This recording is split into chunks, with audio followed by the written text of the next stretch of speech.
It being 7:30, I'm going to call the meeting to order. Can everybody please rise for the pledge of allegiance?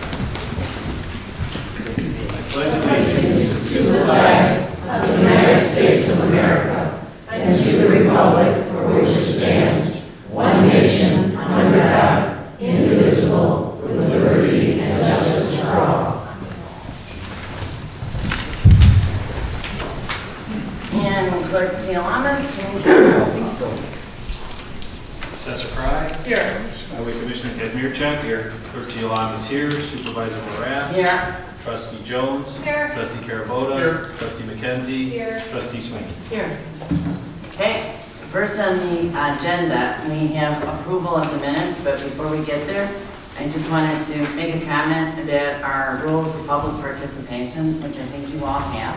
And so at the last board meeting, we didn't quite follow them. We're going to follow them. So when you want to make public participation, which you can do either at the very beginning or about any agenda item, you need to go up to the podium and state your name so that they can hear you at the woman who's, Asia, who's taking the minutes, and the video can capture it. And it's listed on the rules. And having said that, now I will ask for an approval of the minutes of September 26, 2017 board meeting. Motion approved and waive the reading. I'll second that. Having a motion and a second, is there any discussion about the minutes? I have some revisions to the minutes.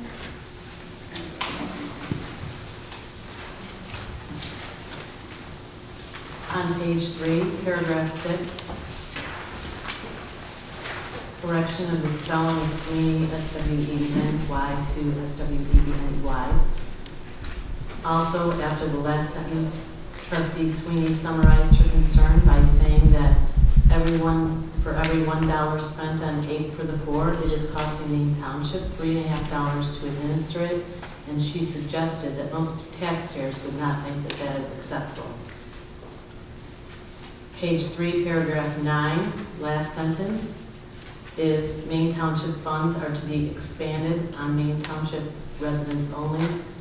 The intent was to substitute the word expended for expanded, I believe, but that was as it pertains to Trustee McKenzie, so she can verify that.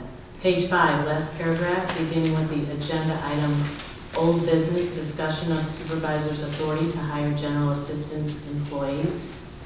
Add, please refer to video posted online at www.mainetownship.com under the Government tab and meeting agenda September 26th at the 1 hour 29 minute mark. And I say that to facilitate people to know where to go to index and find the actual discussion about that. Page 6, after paragraph 8, Supervisor Moraz's statement, add the following at the end of the video clip. Trustee Jones asked about a specific remedy for the concern about the hire that the 3 other trustees had expressed concern about at the 2 hour 41 minute mark. Trustee Carabota suggested that the board should be able to discuss the hire of the assistant director as it pertains to the need, publishing of the position, and financing of the position. Trustee Sweeney asked for a thorough audit of the General Assistance Department to look at the spending. She also suggested setting up the food pantry as a 501c3. She also asked for information on how the food pantry originally got set up under General Assistance. Supervisor Morask said we can't because we already have a legal audit. And after that, see video at the 2 hour 53 minute mark as Supervisor Morask states that the bill page is already part of the open meeting to the public. And then page 6, paragraph 12, delete paragraph 12, relying on the video clip referenced above. That completes my revisions. I have a couple revisions. So I thought on page 1 at the top where we say Maine Township Board meeting has been videotaped, that we should add how to access the videotape. So I don't know, maybe using trustee Sweeney's reference and just without The link. And then also on page 1, towards the bottom of the page, paragraph that says after the discussion regarding revisions, it says the board decided to table the previous motion and then vote on a new motion. And I was wondering if that's accurately depicted or correctly said. I don't know if this is nomenclature, but are we really, at the end of the vote on the new motion, should we say to approve the August 22nd, 2017 meeting minutes with proposed additional revisions? Because I feel like we Yeah, I table. agree. That's a good idea.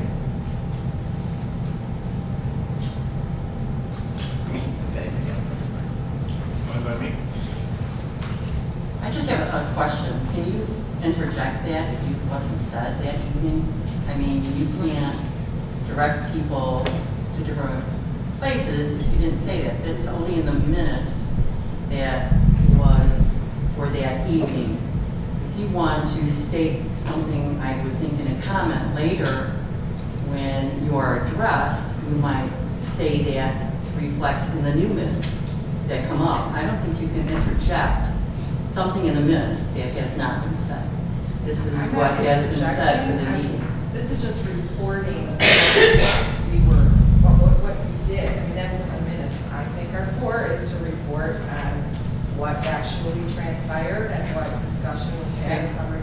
So I'm not interjecting anything that I didn't say or not say. It's just reflecting that the new motion was to approve the August 22nd minutes because we tabled what the motion stated by trustee Carol. That's all. I don't think I'm So you're saying- just adding and vote on the new motion to approve the August 22nd minute? with as proposed amended. additional. Right, as amended. Yeah, that's what we I did. think I'm not I think she was necessarily referring calling to something you else, right? trustee, I'm actually calling trustee Sweeney Oh, out. and I'm ask- sorry. and- and I thought you were. interjecting where things are on the tape and everything else. Right. I mean, if you don't say that, you know, at the time in the meeting, I don't think that you can interject them in the minutes. I don't think that's appropriate. Well, I mean, I you could found- say it a little bit later, but this is just what had transpired for that evening. Okay, So I'm looking that's for where I'm two going with reasons. One, I think it helps the public understand, because this is the first time we don't have indexing yet, so if people are looking at a 2.5 minute meeting or 3 hours, they don't know where to go to find the discussion that initiates about the topic. I get And that, but you should Supervisor say that maybe Moran- for this evening, Which is, just referring to the minutes from the previous session, I just want to make note that you can find this at a certain location, because that, you cannot interject that into these minutes right now because They were already interjected into the minutes with comments that Supervisor Morass directed people to the minute in the hour that she was speaking in response to our comments, which is why I initiated and thought I should also have some of the direction for some of the topics we talked about. So, and I just think it's good practice to help. well, I just don't, We're I trying don't to think be it's more appropriate transparent. to We're change trying to them, help. to add something new to the minutes that weren't said for that evening. That's where I'm kind of going with that, and that if you want to interject something like that, then you would have to make note of it this evening to put in the minutes for the following. Well, That's where I'm I going with mean, that. I think this is, like, we're trying to be more transparent and help people I get understand. it, I get it, So but that it's- wasn't part of the So it's a minutes. specific, okay, I could have, and I still could, Uh-huh. be much more specific about some of the comments that were made that was a culmination. I thought it was easier, actually, for people to just view it themselves, as opposed to putting a lot of language around a summary. There were some things that were, what I view as sort of holes in the, you know, we had some things that are detailed, some things that I aren't, think- and it wasn't a response, so. I think, Susan, I it could think be it's- added in, sorry to interrupt, it could be added in if we put it in parentheses as notated at the 2-hour, 41-minute mark. Yeah, that's fine. That's good. Okay, but you As cannot opposed to the add actual verbiage to Correct. something. correct. Well, that's why I put it in parentheses and make note of, and, you know, say as noted at the 2 hour, 41 minute mark. That's a good idea. That would be a way to That's- circumvent that. I agree with that. Okay, sorry for my little, really typos, I think.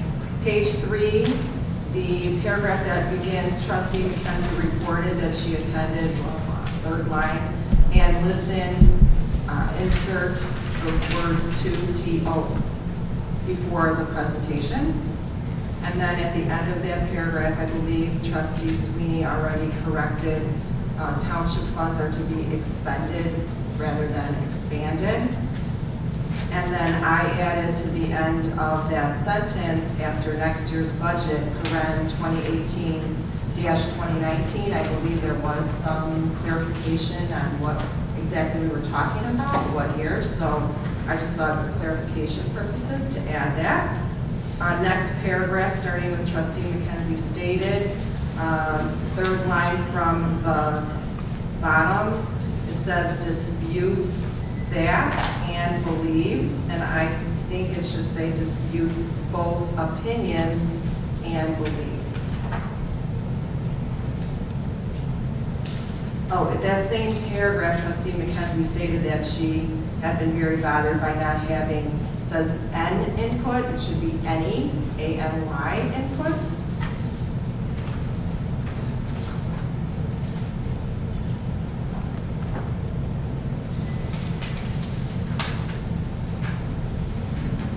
On page 5, the paragraph that says Supervisor Marask answered that any job that is under the Township General Fund is posted in the local newspaper and online. The next sentence starts, the open position in food pantry falls under general assistance and doesn't require to be posted.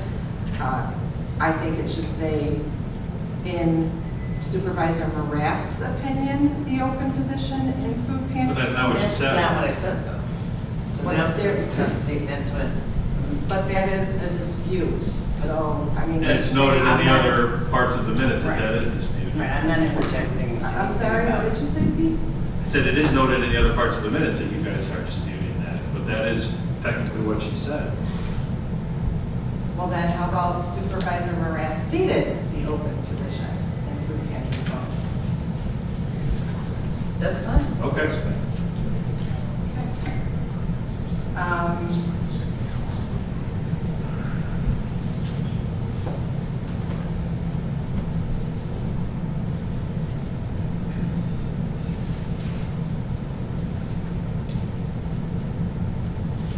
That's it. Trustee Carabota? Just again, for this repeat, concurs with Susan's statement in paragraph 12, page 6, that starts out trustee Carabota ends with all Maine law, that had been deleted. I would concur with that. No further comment. Except that joining with the other amendments.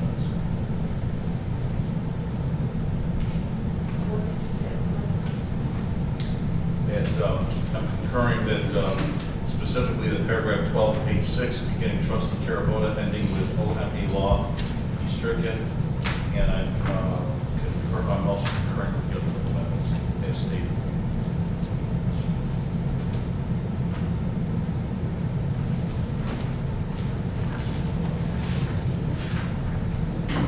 You mean page 6, you want to take out, do the briefing and OMA law? Beginning trustee Carabota, the beginning of the paragraph, ending OMA law. Just strike the paragraph. Strike that paragraph. Oh, okay.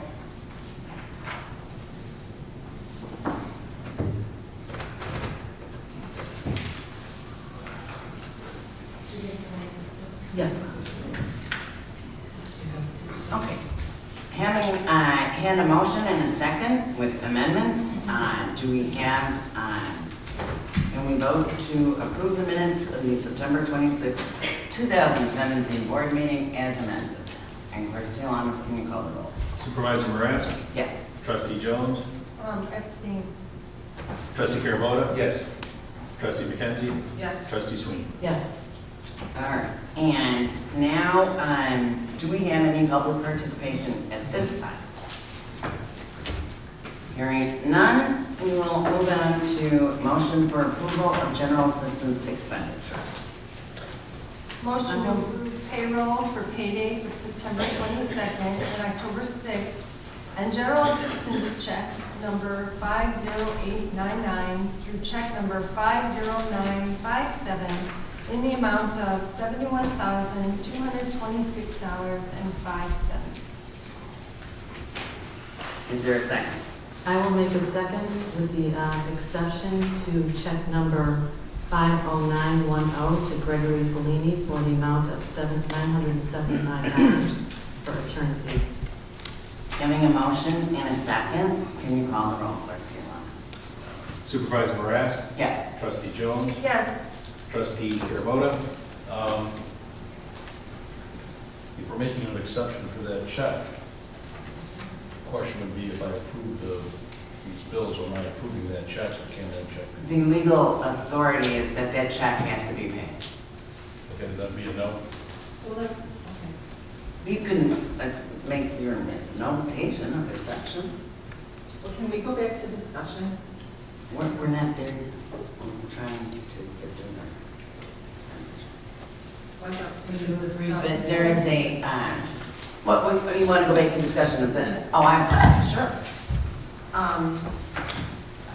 I thought that if we don't agree to pay one of the checks that we've been charged with auditing and reviewing, that means that check does not get paid. It's actually not the case for general assistance under the case law of general assistance. There are two separate cases that are longstanding case law that the township board, despite the fact that they fund, theoretically, all funds, has to pay the bills of general assistance. Don't those cases stand for the proposition that it's the actual general assistance recipients that must be paid? No, it's actually the expenditures, if you read Johnson versus the city of, and township of Evanston, that's the first case. And then the next case is, I cannot remember the name offhand, which I had, and I'll get it to you. But the case that then interpreted that case, there was a similar dispute where the township did not want to fund. It was a dispute over whether the supervisor, as head of general assistance, could actually determine the amount of aid, could raise or lower. And it was held by the circuit court, affirmed by the appellate court, that absolutely the supervisor, as the supervisor of the general assistance, had that authority to do. So that interpreted the Johnson case and relied on the Johnson case to say that despite the fact that, in other words, a funding body can be ordered to fund something they don't want to fund. But, I mean, you said it was about the amount of aid, which is still the recipient's aid. That was one of the cases, but it didn't distinguish that it was all the bills of general assistance, the expenditures of general assistance. But, you know, there's a dispute on whether or not you had the authority to hire people. And according to the statute, you can propose an attorney, but the board gets to confirm the attorney. There is no exception for a general assistance attorney. It's all attorneys. Well, actually, Marcia can answer that, but Bellini has been, prior to your arrival on the board, Gregory Bellini was retained and approved by the board Laura, and by the general assistance. I asked for a copy of the engagement. There was none. Exactly. I can't believe something I don't Well, have, but because Marcia, there is no there's no engagement. reason to believe that Marcia's lying. I'm not saying Marcia's lying. Now, we're getting back to this. Personal thing. No, all I'm Attorney saying is that Marcia and the General Assistance Department have used attorney Gregory Bellini for 36 years. Okay, but And thus, Gregory Bellini is retained by the General Assistance Department. well, he's not Regardless of the retained. He use doesn't of have an 36 engagement. years, the three of us are not in support of paying that attorney Well, fee. it could be more, there could be more than three, I don't know. But the question I have is, then what's the purpose of my vote in this issue? If I can vote yes or yes, then there's really no need for a vote unless I'm misinterpreting. That was the exact argument in those two cases that was addressed. And it's basically your function is You to, say yes. well, you can register no. I can't believe that we've been elected just to say yes. Just for the general assistance portion, I don't think the description of an attorney fee, especially if you look at the bill and what is actually on the bill, really is general assistance when it comes to public aid and financial assistance to those who need and those that are poor. Mr. That does Dalton, not fit into that description. Attorney Dalton. We were usurped again, we were not given the authority to vote on this as to whether or not to hire. The specific things that he billed for were for looking at the hire in the food pantry, where we already have $700,000 in overhead of general administration expenses to administer $183,000. Okay, I'm gonna, It's 3.5 times the amount of aid we're spending in overhead. I'm for sorry, general Susan, I assistance. have to call you out of order. We've had this discussion for 4 hours last time, and Attorney Dow rendered an opinion. That opinion clearly stated that the authority that he had as well to ask Mr. Collini's advice and have him help draft an opinion at the request of Trustee McKenzie was actually authorized. So I'm going to end this discussion, and I believe the vote is on the general assistance I would expenditure. like to have another comment, please. Most of the bill that Gregory Pellini presented was about emergency assistance and as it pertained to a hire as well. Susan, that goes For to the the record, commentary, I'm sorry, that goes to the content of the opinion, not the reason that But we're Attorney paying, Dow you're needed. asking the 3 trustees to take a vote and pay for a bill. That you don't agree with. That's the point of bill pay.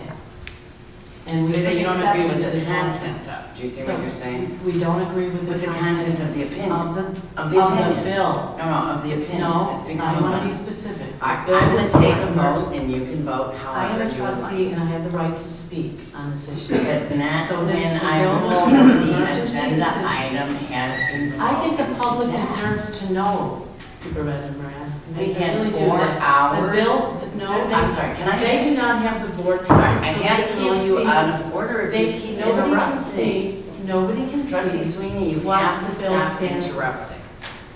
It's for emergency assistance, and we spend $3,500 in emergency Does assistance. that mean you're not interrupting? I wasn't finished with my thought, so I guess I'll be cut off. You will. So, can we have a vote, please? Supervisor Morass? Yes. Trustee Jones? Yes. Trustee Carabota? No. Trustee McKenzie? No. Trustee Sweeney? No. All right, and now we will move to motion to approve the road district expenditures. I make a motion to approve the road district expenditures. Check number 2009 through check number 20056 in the amount of $103,198.22. Second. Having a motion and a second, is there any discussion? Hearing none, can you call the roll, please? Supervisor Morass? Yes. Trustee Jones? Yes. Trustee Carabota? Yes. Trustee McKenzie? Yes. Trustee Sweeney? Yes. Moving to approval of general town fund expenditures, can I have a motion?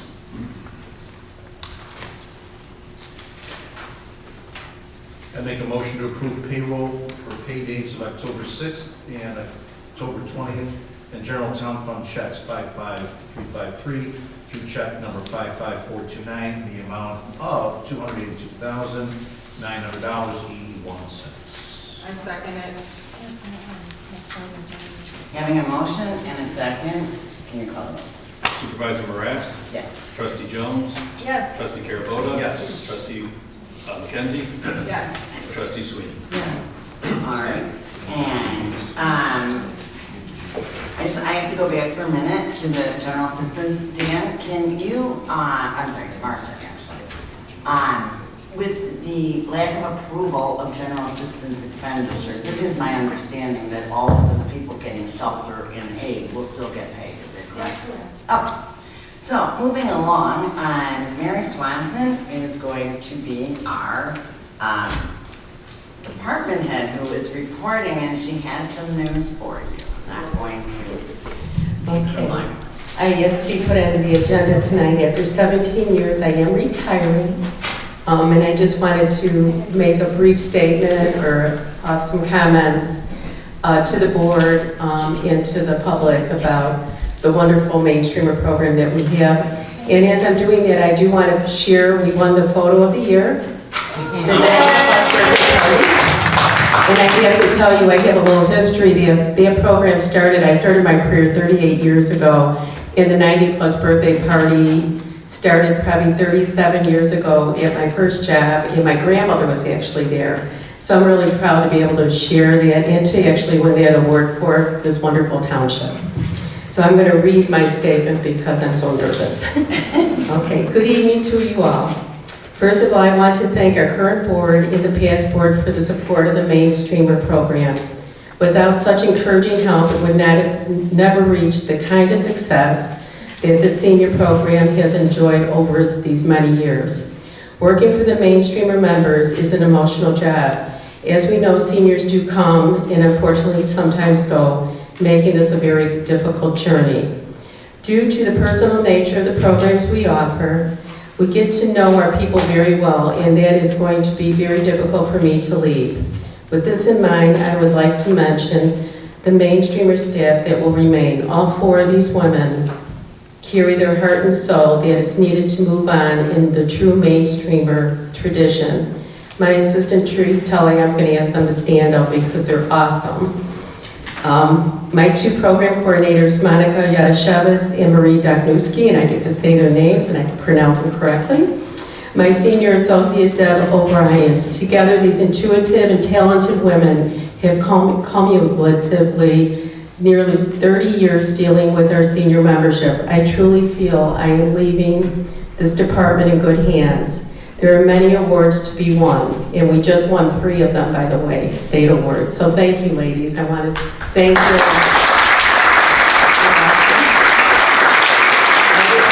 I do want to mention Marie Dagnuski is going to be winning the Senior Staff Member of the Year. Our assessor is winning elected official of the year. And we won for the innovative program, and that's the newcomers, which is a nice program because we not only talk about our particular program and the great things that the township does, but we talk about all the different departments and we educate our public about the importance of township government. With these words, I want to thank you all again for the trust that you have given me, and I'm very hopeful that this department will continue to grow and be a viable outlet for some of the greatest assets, our seniors who are there. I have some of my members tonight. It is truly an honor and a privilege to be part of the Maine Township Mainstreamers, and I want to thank you for that opportunity again. And I don't want to miss somebody. I don't want to miss Dana Berman, my administrator. She was with me through many different times when I lost my husband. The support of the township is not just staff. These are people that truly care about the residents and care about one another. So let's not lose sight of that during whatever's going on. Thank you.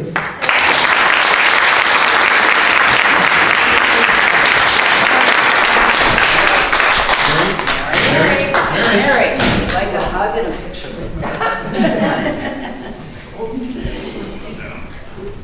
And everybody. All right. I still get nervous going up there. I know you do. And she won 4 awards, 3 awards plus the minus. All right, come on, gentlemen and ladies. Alex,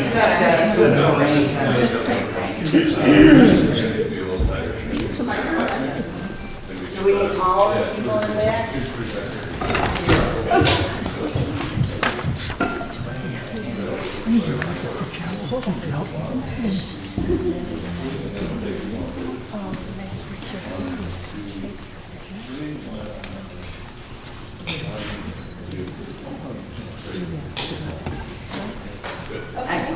Thank you. Thank you.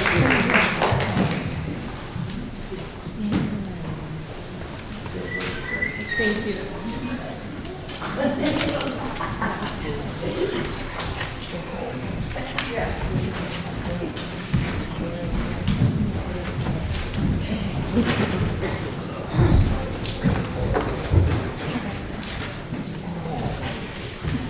Okay, and Mary will be greatly missed, and Mary was one of the best assets to the township, and I can't say enough good things about her and her department. So it was a very sad day when she announced this a week ago. But it's absolutely merited. She deserves to retire and to start a new chapter. And since I've been here 16 years, I believe Mary's been, we coincide. Like she started right before I started. And I thought that her goals and dreams, what a senior program could and should do, since the seniors are the lifeblood of the community, especially as how they interact with youth. One of my favorite programs that she did was the intergenerational fishing, and I think that is an absolute joy to read about, to watch, and to talk to people who have been on it, where kids who are underprivileged, too underprivileged to have ever been on a boat, to have ever fished, not only get an opportunity to do so, but are taught to do so by seniors who share their joy of fishing. And I just think it's such a fantastic program, and along with the senior, the 90 plus. Those are the ones that are really near and dear to my heart, and Dana has one more to add. And don't forget the musicals. And the musicals, you guys were part of the musicals. I could have done without the music. In fact, I was gonna ask you. I'm teasing, there were a lot of work. I was gonna ask you if we could reinstate the musicals. They were very popular. I was not allowed to say musical in front of my staff for many years. But thank you, Mary. I You're really, welcome. really. Thank you, and on thank behalf you. of everybody. All right, now we have officials reports, and I'm gonna start with Assessor Mylan Craig, who's had a very busy month in the assessor's office. First of all, I'd like just to say how much Mary Swanson will be missed. She just, her program was so dignified and had so much purpose in it, and it kept, you know, it's held growing old, but our seniors were all young because of Mary's program. It kept them going, it kept them alive. They got to be with other seniors, they got to be with young ones. They interacted with the township. It's a beautiful thing, and Mary really got to be missed. So I just want to say that. Talking about the assessors department, we did sponsor 2 outreach programs this last month. One was held here at the township, and also one was held at Good Shepherd Church in Des Plaines. The program here with the Board of Review, we had almost 100 people here. And that's not to say what we have done this last month, which I wrote down. We were open on the 25th of September with the Board of Review, and today was our last day. We closed. We've had a lot of people come in, and we actually surpassed last year, which was our triennial reassessment year with the Board of Review. We've taken 466 calls. We've had 1,526 visits from residents for different situations, and we did 1,274 appeals. Translation to that, we took in 157 people a day within our office, and I have 3 full-time and a half-time staffer and myself handling people. And I mean, we can get done with people in 15, 20 minutes, and then we have the people that stay for an hour, and explaining things to them and getting through with their properties, their concerns, their appeals, their certificate of errors, And I think that most of the people who come in realize the worth of our service in the township. They have gone to Skokie or they go downtown, and they just do not get the respect that they deserve being our citizens here, and they pay us their tax money. We want to make sure that they get the best service possible. And that's what my staff does and promotes. And if you hear any different, I won't believe it.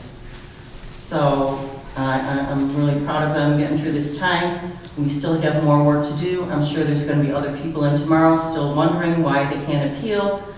I have a couple other things on the agenda that I want to get through. We have 1,056 people who are delinquent right now on their taxes. They did move the tax sale from December to May, which is helpful, but a lot of these people are, what I'm seeing are a lot of seniors that are possibly going to lose their home. We have to find a way to get a hold of them and get them to know that this is a possibility for them. So that's one of the things on our agenda, and that's about all I have. Thank you for your time. Thank you, everybody. Have a good night. Thank you, Assessor Moylan Cry. Highway Commissioner Walter Kissner. Highway Department had their last 3-branch pickup last month. We pick it up again in April of next year.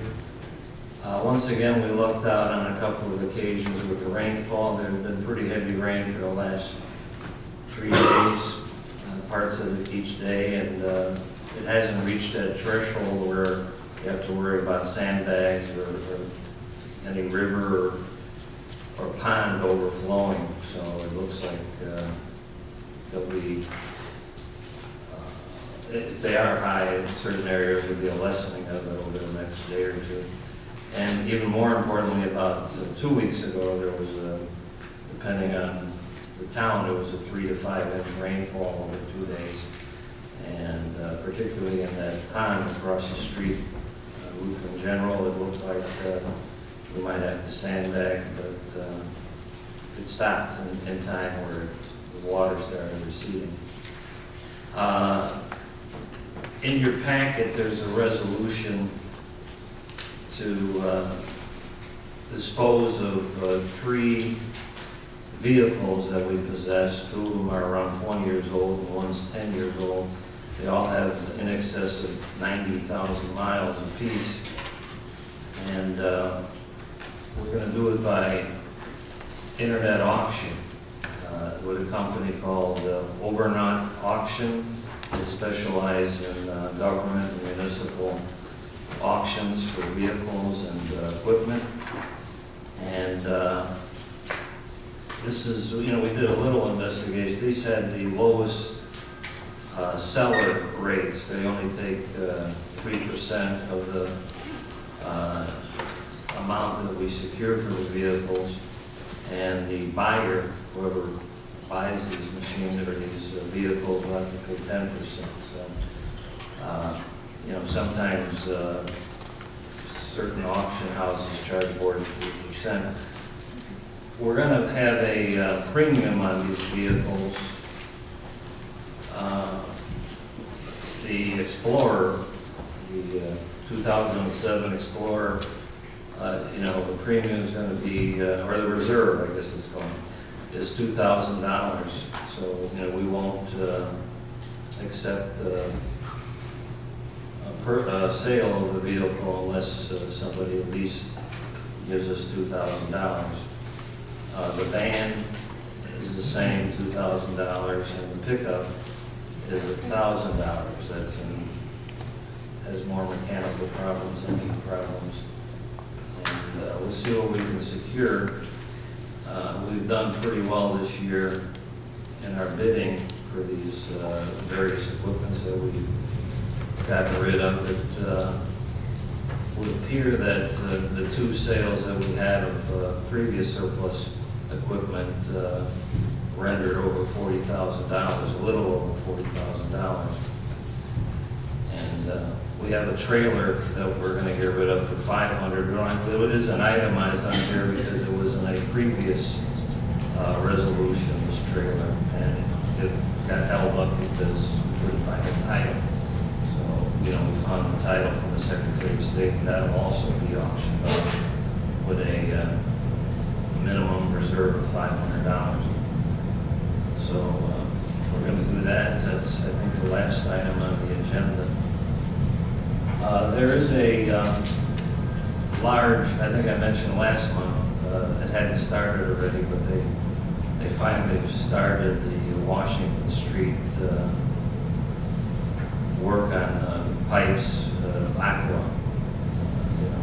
It was supposed to start September 23rd, but they didn't start until a week ago Monday.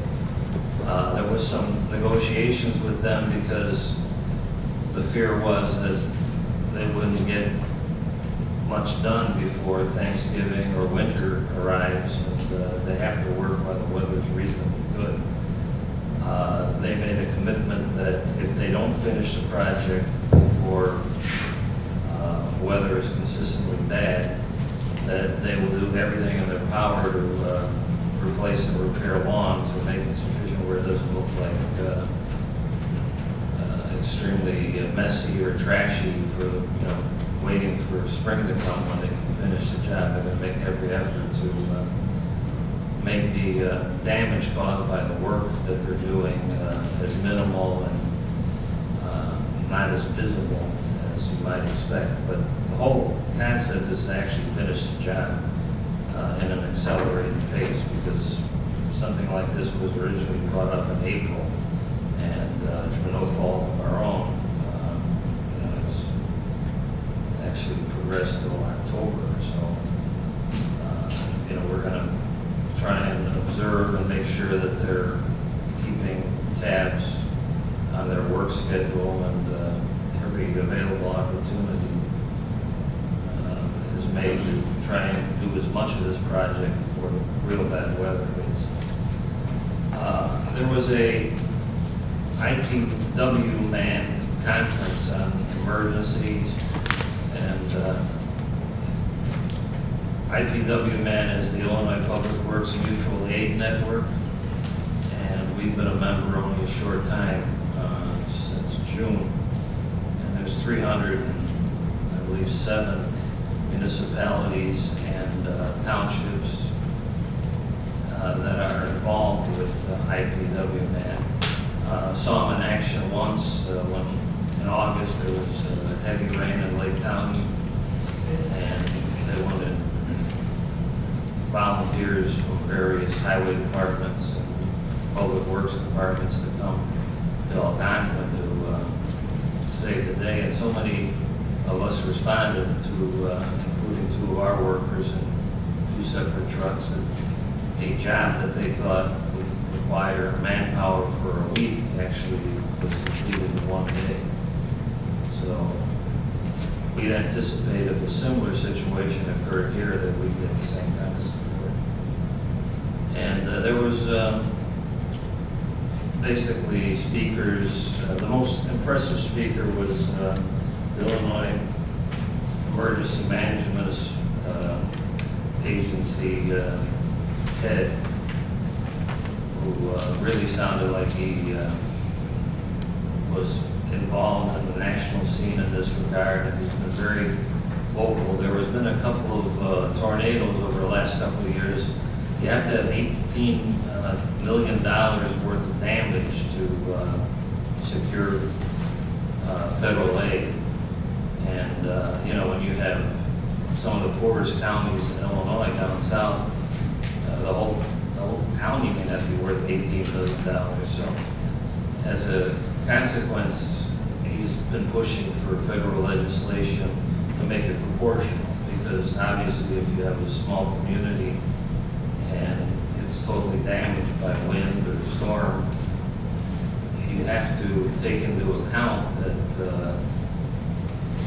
it's almost impossible to secure the $18 million figure, but the devastation may be proportionally worse than something that would hit a major area where there'd be tens of millions of dollars in disaster.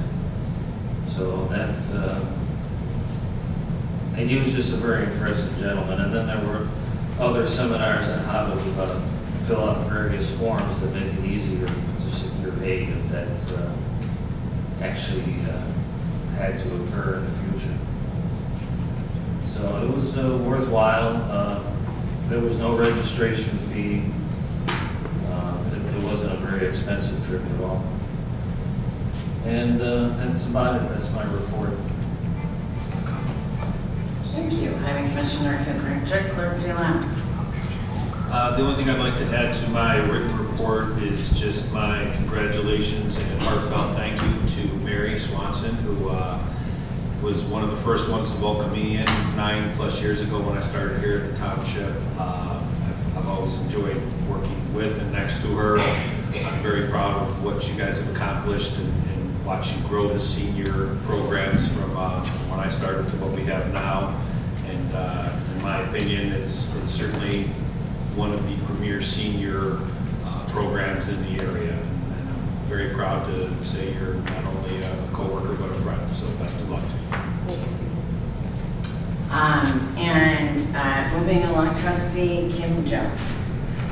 I want to echo that same sentiment. Thank you so much, Mary, for all of your hard work, all these years, all the time that you spent with seniors. I've had the pleasure of attending some of your events, and you guys do a great job. I also want to thank your staff, Therese and Marie and Deb and Monica, and congratulate Marie on your award. I also want to congratulate Marty for Marty Cook for Best Program for Recovery Connection, and our assessor for her award. It's pretty impressive that Maine Township is going to be accepting 7 awards at the event at the Township Officials of Illinois seminar next month. It's a credit to how hard you work and how much the community and the other townships recognize the work that you do or that we do. I also would like to wish Claire a happy birthday. Oh, thank you. Today's her birthday and she's spending it with us. Happy birthday.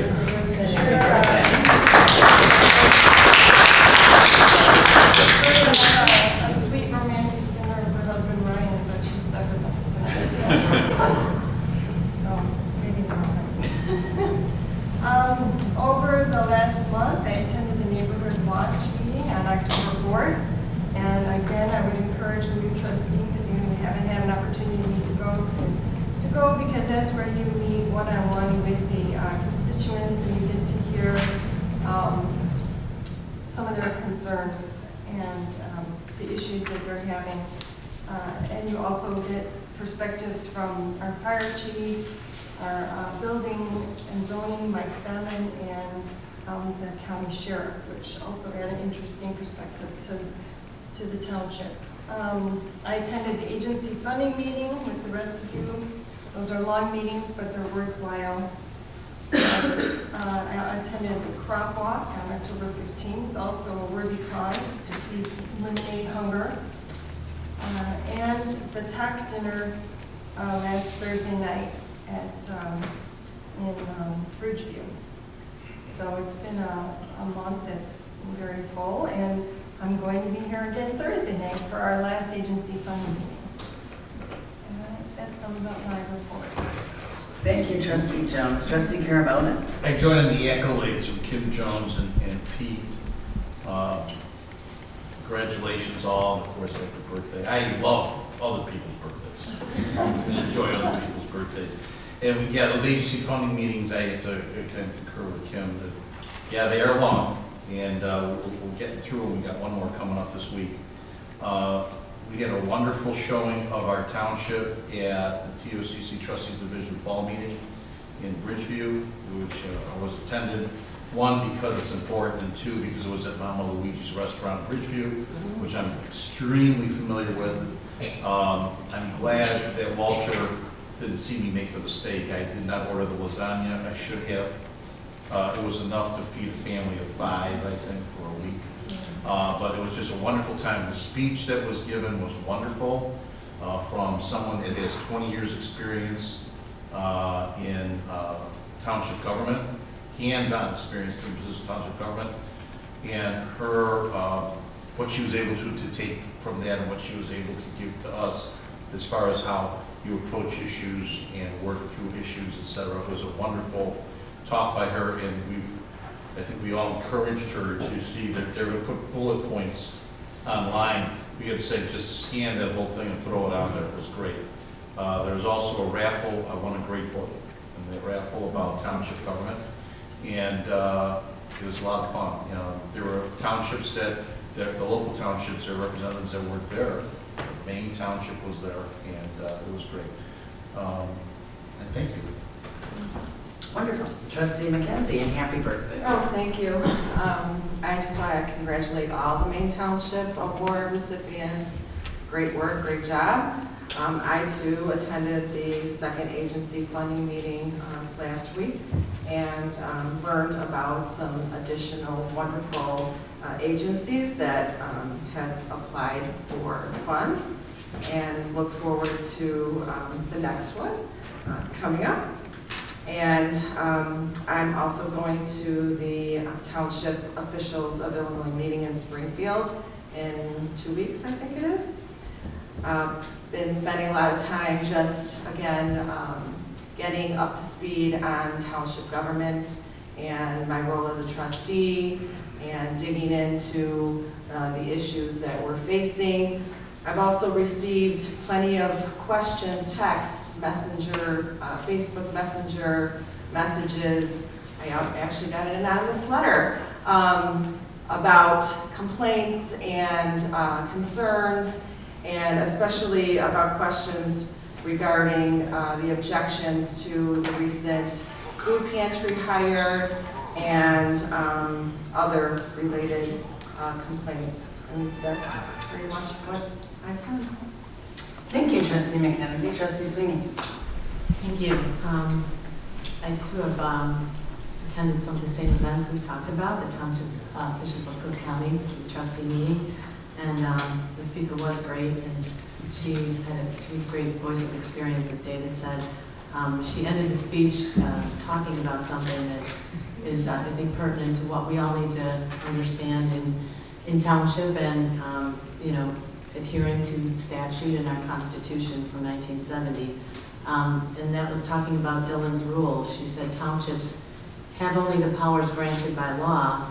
In other words, there's no statute permitting township to perform functions or services. The government official may not carry out that function regardless of how much it's needed or wanted if it's not in state statute. And I say that because sometimes the statutes are silent regarding a particular power or function, but if it doesn't exist, we can't perform it. So our job as trustees are to be auditors, and we're concerned that we look at the details behind how we spend our money and expenses. And you know, as I've said before, I felt that I campaigned and probably got elected on some of the messages that I felt in spending your money wisely, ensuring that we streamline and we look at building efficiencies within township government. So to that end, one of the big things I'm concerned about is transparency, and we had a meeting with a company that's going to be presenting to us tonight that will afford us the opportunity to videotape and have indexing and board packets online, because oftentimes you either watching at home or in the meeting here tonight don't have the information that we have and that we're looking at that help you make an informed decision or have an informed understanding of what is actually we're voting on. So that's something that I feel is we have more steps to take, and hopefully another thing is that we should see considerable savings, because we spend a great deal of time reviewing minutes and looking through things. The videotaping that we just started the last 2 months, I think it's been helpful, but we can go even further than that to try to offset some extensive time that we spend in collaborating, talking about all the meeting minutes, or all the in documenting the meeting minutes from the videotaping. So we'll be hearing from her to talk about that. I do continue to focus on operations and understanding the township as well, and I have a great deal of concern still that we have an administrative budget that is 3.5 times what we actually spend on aid, and if that doesn't, go away, I had recommended a thorough a forensic audit, and I feel that our vote, and I think you heard it here earlier tonight, was usurped because we did not get to vote on either the hire of the attorney that was consulted or on the position that was, that we ended up hiring. And it's gonna cost us even more money, and I think we're just upside down in what we spend versus what we deliver in aid to the poor. So the trustees are the legislative arm of the township. We set policy and procedure for the township supervisor to administer. And to that end, you can see that some of the frustration here was that, we had an agenda that I had presented that did not get on the agenda for this evening. There were a number of items that were not on. And secondly, Trustee McKenzie, and thirdly, Trustee Carabota had also agreed to add those agenda items. So I'm talking to you about that in this board packet, this board presentation now, because I think that's significant. We're new trustees, we've been here for a few months, and it's important that we talk about things. I mean, we've got a discussion on Open Meetings Act that we've got to talk about, and compliance, and as it pertains to future board meeting agendas, and bill pay to improve transparency so that people can witness and participate in that should they wish to do it. It's been open, but we have some concern. The Attorney General's office is looking at us right now, and we're under investigation. So that's something that we should talk about on the agenda. We're going to be talking about the Granicus video solution, and I'd ask for a possible vote on implementation. If you don't specify an action item in the agenda, you're not allowed to vote. So we will not. I'm sorry, we have to get. We will not have that allowance to vote. We also asked to vote on the hire of a food pantry employee. We wanted things down for the record. And when I say we, again, I got concurrence. I initiated some specific agenda items on whether the board approves of this additional pilot position. And I think it's important that, in the spirit of transparency too, that the public knows the trustees that are taking positions to ensure that we're looking at the finances as fiduciaries. And it's very, we don't have that right now to cast that vote to show you where we stand on these issues, and I think that's important. And lastly, I had asked for a forensic audit for the Maine Township finances, to be a discussion on that. And we don't have that on the agenda this evening. So, this is the second board meeting where I've been precluded from having input on the agenda, and it's disappointing, but I'm going to keep trying to do my job and represent what I think I campaigned on and the voters that are voting for me. Thank you. Okay, I'm going to do my board report, and then I think, I'm sorry, do you have some public participation? Yes. Okay, then can you go up to the podium and state your name? My name is Jean Deach, and I live in Park Ridge's portion of Maine Township. And tonight I want to make some comments to Susan. Susan, I've been reading the Edgar County Watchdog reports and have a North Cook newsletter. Here's the original one right here in my hand, and I'll give you a copy of that. It's becoming clear that you're their henchmen. They have an article written in here where they state that Susan Sweeney is working with the Edgar County Watchdogs, okay? That you are working with them, and they're the oversight group that has been writing all these terrible articles about Maine Township. You've been providing them with accusations to attack our town. There have been 11 articles written on Maine Township, with most of them attacking Supervisor Laura Morask. The vast majority of Illinois townships have their food pantries under general assistance. This has become common practice.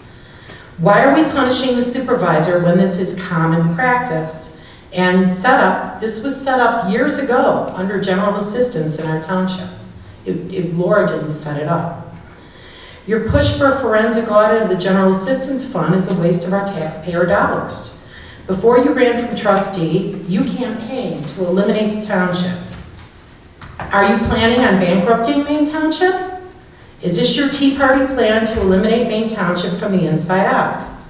Are you planning on a lawsuit? Because that was written in these articles too online that I've been reading. That is the only reason you would require a forensic audit. You know, I happen to think that I am representing many of the residents of Maine Township who are proud of our programs under general assistance. This is what makes our township shine.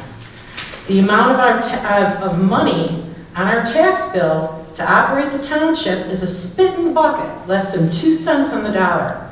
Maine Township has frozen their levies, has no debt, has 0 mortgage.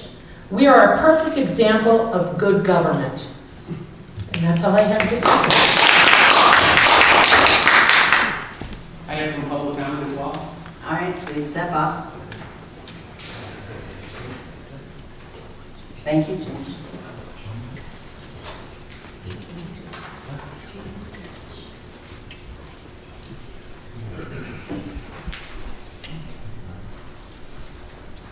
Please state your name. My name is Dennis Martin, and I live at 8706 North Osceola in Niles. I too don't do well in front of a microphone, and I didn't have anything prepared, but I've been sitting here watching these meetings since the trustees have been elected. And I think they're doing a terrific job. And as I talk with other people in the community, I see nothing but an attempt to make sure that things are stated openly. They're raising a lot of questions that need to be answered. And it's unfortunate that things don't get put on the agenda when they're requested. It's unfortunate that other things are occurring as well. You know, I think it's very unfortunate that people get up and point fingers at folks and say that they're out trying to do an injustice when they're in fact doing exactly the opposite. And I think what will happen is truth will come out in the end. It may take a little longer because roadblocks are being put up, but I think we'll have to wait and see. I can't tell you, I'm very proud of the 3 trustees that have won elections, so. Okay, guys, I also, in the public rules, we are a public body, we need to maintain decorum. I'm gonna finish my official report and then I'll get to the rest of you, okay? Okay, so going back to where we left off before the public comment, I just have to point out that Trustee Sweeney's statistics are wrong. That Marcia Warnick, and it's on file in the General Assistance Office for anybody that would like it, or would like to FOIA it for that matter. It was also sent to the Journal along with some other charts and statistics on request of the Journal because they requested it. So we are nothing if not transparent. We were transparent far before these trustees got elected. And we will continue to be transparent, which is why we have instituted videotaping and why we have a proposal tonight from another source and are going to be discussing it. But going back to my board report, nobody gave you a list. First of all, I have also been at all the board meetings for the last, since I was elected supervisor, I was also at all the board meetings, or most of the board meetings before that, for 16 years, and it's the first year that we've had 7 awards. It's also the most awards in Maine Township. So we got senior staff member Marie Jachinowski, the best elected official, Maine Township assessor Susan Moylan-Crack, most innovative program, Mainstreamers Newcomers Program. Under ATCOI, the Association of Illinois Township Committee on Youth, we got the Youth Organization Award. That was won by Rich Lyons' department, Mainstay Youth and Family Services. We also got the Youth Leadership Award to Kelsey Coy, the best high school volunteer with Mainstay's Future Leaders Peer Mentoring. We won the best township program, Maine Township Recovery Connection, of which I am particularly proud. It was due to Kim Wally and I promoting that and putting that back in 2015, I believe, or 14. to request, when Marty Cook came to see us, to request that that program be funded by Maine Township. And it has grown from 7 people to 97 people and continues to save lives every day. And we also won the best photo under Mighty Message Awards, best photo of the township event for the 90+ birthday party. We also are getting recognized for 70 or more hours of continuing education. This was from last October 2016 to this September. So I'm going to share credit with Carol. There's 6 months of me and 6 months of Carol, 6 months of old board, 6 months of new board. But that is a great distinction and an accolade for the trustees and the board who avail themselves of educational credit. We also participated in the Park Ridge Electronics Recycling event, which again was one of the highest amounts of participants that we have had. We had 492 vehicles, 451 were from Park Ridge. We also, with respect to the general assistance that's been getting beat up, or trying to, that I want to mention that we've had some excellent programs that we just finished. Crop Walk, which was, if you guys recall, Sunday was about the worst weather ever a week ago, and yet it ended up okay. With the walk, that many people came out, and we had St. Isaac Jogues doubled their number of walkers, doubled their money donated. St. John Brabu increased their number of walkers and doubled their money donated. Messiah Lutheran, Niles Community, Park Ridge Community, all increased their money donated. Park Ridge Community, St. Andrew and St. Luke's, all increased their number of walkers. Several of our walkers won prizes, and we had 2 city officials and 8 township officials present. We had $13,430 donations online, $12,788.25 cash and checks were collected at the walk. We will also be getting $200 from Baker Square, donation from the Friends account, matching gifts, and hopefully some later donations. Hoping to end up, according to Sandy Bowen, the treasurer, around 29,000, of which we get a portion of that. So, very good work on behalf of Carol Langen, the food pantry, the entire general assistance department.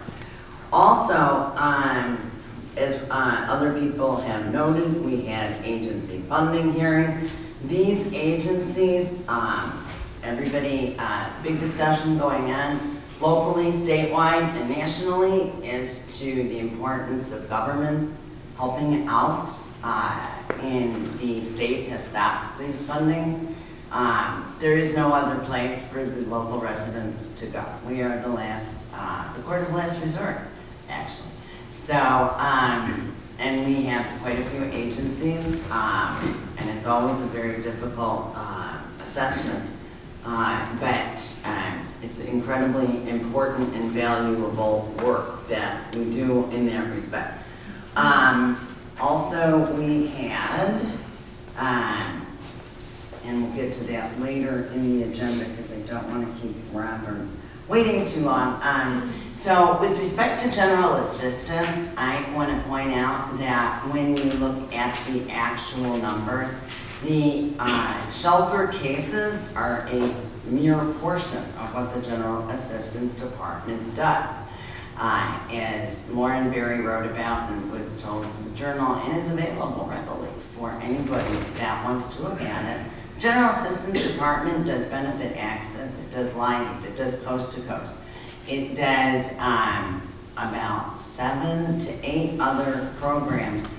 And in this past year, 93% of the budgeted allocation to general assistance went back into the community. The prior year, 86% of the budgeted allocation went back to the community.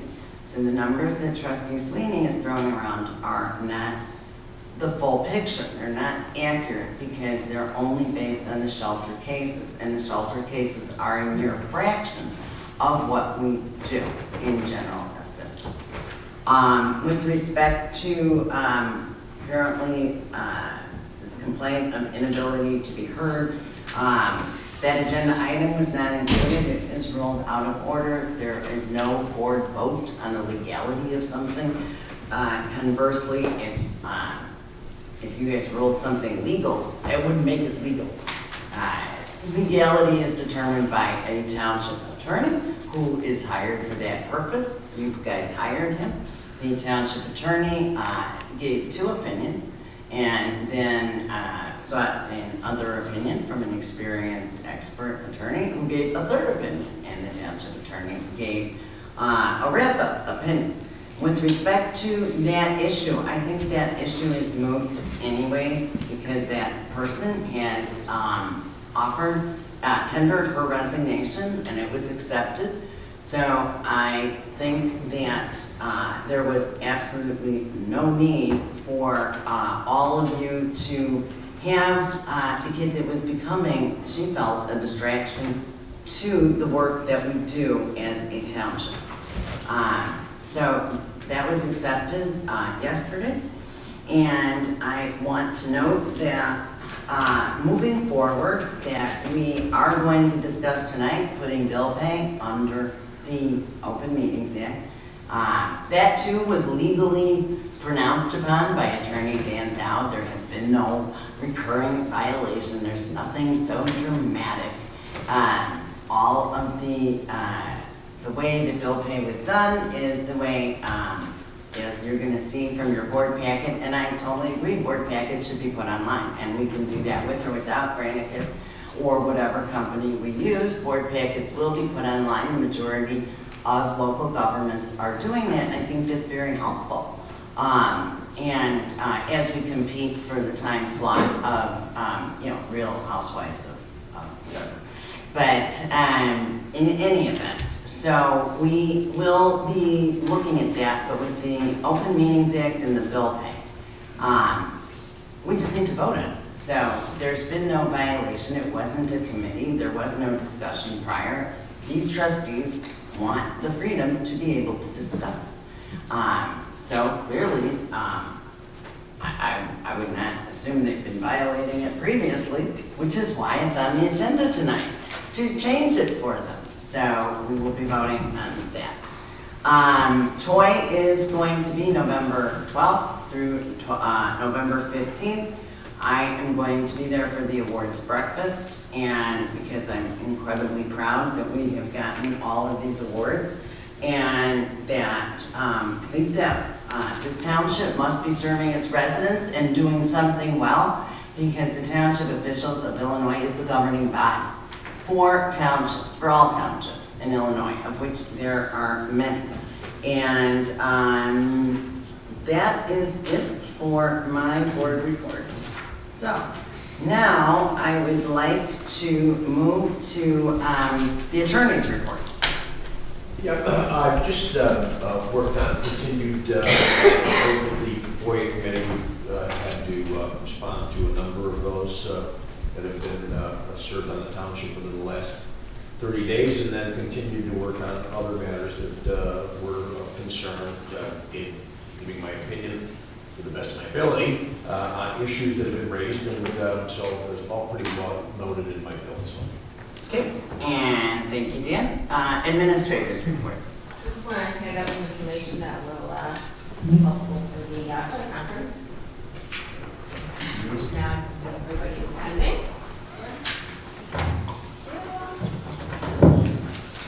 Thank you.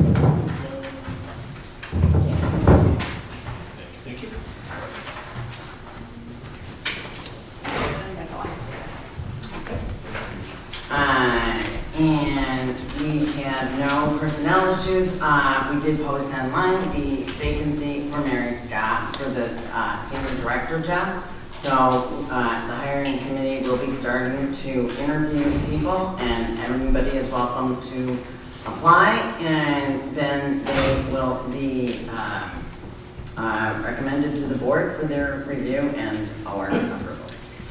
Old business, Granicus. Sorry, Robin, we've taken so long to get there. So Robin Bissette's going to do a presentation of some options for the website.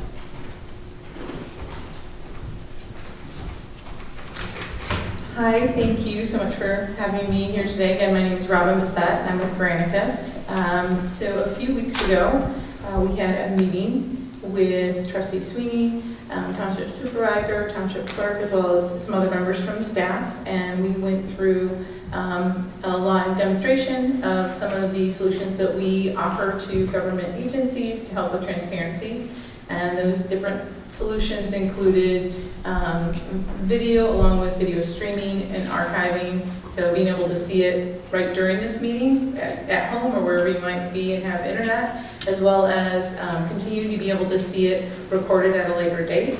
And then also be able to pull up that video at a later date, but for example, instead of having to save during a meeting, it's at hour number 2 hours and 9 minutes. You would be able to just look at the video and just click right on a particular item you're interested in, and it would take you right to it. So it helps automate that whole process, simplifying things for the public to be able to access the information from these meetings during or at a later date. Some other things that we showed the members that attended included agenda creation and management, not only helping to create the agenda, but allow for a way for different members of the board or the township to be able to approve those things, as well as request items, and then also just notify people when items have been added to an agenda. So some solutions to help with that, as well as some solutions that can help with automating the whole process of creating the minutes so that after a meeting you can easily have access to those minutes without a lot of time with a particular person who has to go through and create all the minutes and type all of those up.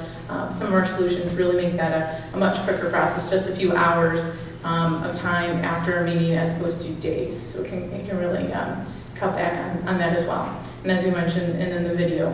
And so we walked through, it was a couple hours that we went through, showed the solutions that some neighboring cities are also using in the area. And so we went through all that, answered a lot of questions. Also followed up with Mr. Lyons at a later date. We went through some technical details as far as what would be required if the township decided to purchase one or any of the applications that we talked about, so that making sure that that's something that would be reasonable, that if the township would be able to support the technology. And so we went through that. There still would be a future conversation, including with Mr. Lyons, as well as your IT service provider, should you decide to purchase the software, just to make sure we go through any implementation pieces of it. But we've gone through the initial conversation, and we've sent Mr. Lyons all of the technical specs, so he has all of that information as well. So we went through that, and then I had sent to Trustee Sweeney and Township Supervisor, as well as that was forwarded on to additional members of the staff, the cost for the initial solution that we had originally talked about, which was the video with indexing and then being able to stream that and then also attach documents to it. We call that Granicus Video or Government Transparency. We sent an initial proposal for that, and then I created another proposal that included the other items that we went through. So there was essentially 3 different items that we, applications that we reviewed during that demo a few weeks ago. I also, unfortunately, I was having some issues with our quoting solution. We all know how technology can be finicky sometimes. So I had some issues with that. We were making some adjustments to the proposal that I originally sent. And the difference, what that was, is that typically with this type of solution, it's really an industry standard that it's based on the population of a township, a city, a county, a state. State's a little bit different, but typically local government is based on population. One of the things we also do in some cases is we look at budgets, things like that. And so in the initial proposal that I sent, it was just based on population. And then after doing some additional research of information that's provided on your website showing the budget, that gave us the opportunity to look at adjusting that cost down significantly. And so, did you want me to go over what the cost was? I just had a question. Sure, I thought this, absolutely. the review down was because it took out, I thought we had to talk about that the agenda and the minutes thing, we were not seeking a proposal on. Or does this revised cost include all of that? So there's two proposals. So the initial proposal that I sent you last week was just for the Granicus video, which included video streaming, indexing, making that archiving available at a later date. That all was the initial proposal that. The $10,000. That was from a couple weeks ago. Hold on, just a second, let me look here. No, that is the second one I sent you today. So that was what was attached. yeah, so the 9552 was the original one that I sent you last week. And that was based on the current population of the township. The 9552. Correct, yes. So, And after, it says from 11/1 to 10/31, 10,000, total $10,029. Future year pricing, right? At the bottom. can I come over and look at that one? Sure. Yes, it's the same one. Future I got it right. year, it's like what it would be for the next year. Yeah, yes, those are, I'm sorry, yes, those are future, so those would be future years pricing with, there are slight increases every single year. But this is the old. That's the old one. Right, Yeah. so your new one, that's Correct. what I'm asking. This new one, it's, I think the total is now, $5,052. Correct. So what caused the change? So the change was that, as I said, often and usually, we just look at the population of your township or of your city or whatever it might be.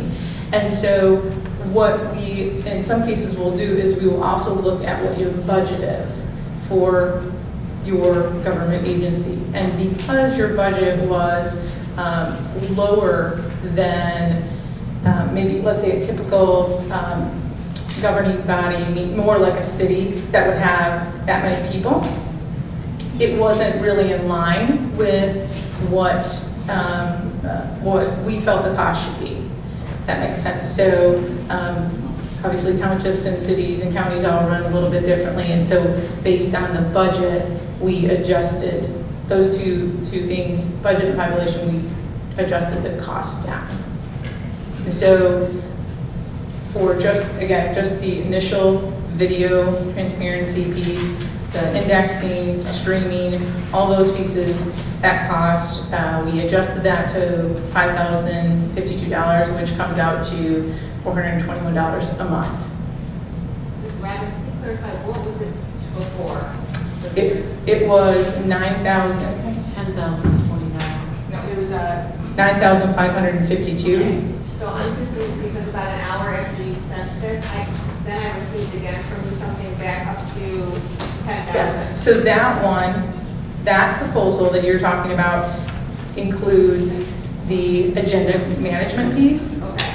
And includes the minute documenting during the meeting, Okay. as well as the, So this is all three pieces? Correct. Okay. yes. Okay.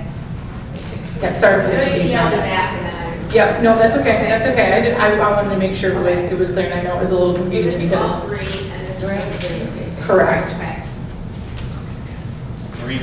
Dwayne, would you mind making a copy of both of these for each board member? Because we did just get them. Yeah, it was, and I apologize for that.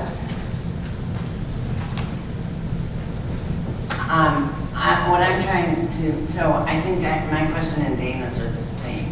So in the first email, it said that the 10,000 or that essential was including this agenda and the minutes thing, which I think we all agreed was beyond what our township needed. So I thought that's what caused the price difference. No, so, no, that was, so I sent that, the reason that I sent that separate one was because we did cover those items, and because we had an existing promotion going on at this time, I wanted to make sure I put that in front of you. So if you did want to take advantage of it, you wouldn't be missing out on that discount, which I detailed in my email. That was the only reason I sent it, was that I wanted to make sure that if it was something you were interested in, you had the opportunity to take advantage of a discount, which it would bring that, if you went with all three products, it would bring the cost down about close to $5,000 if you, as opposed to the full price of it.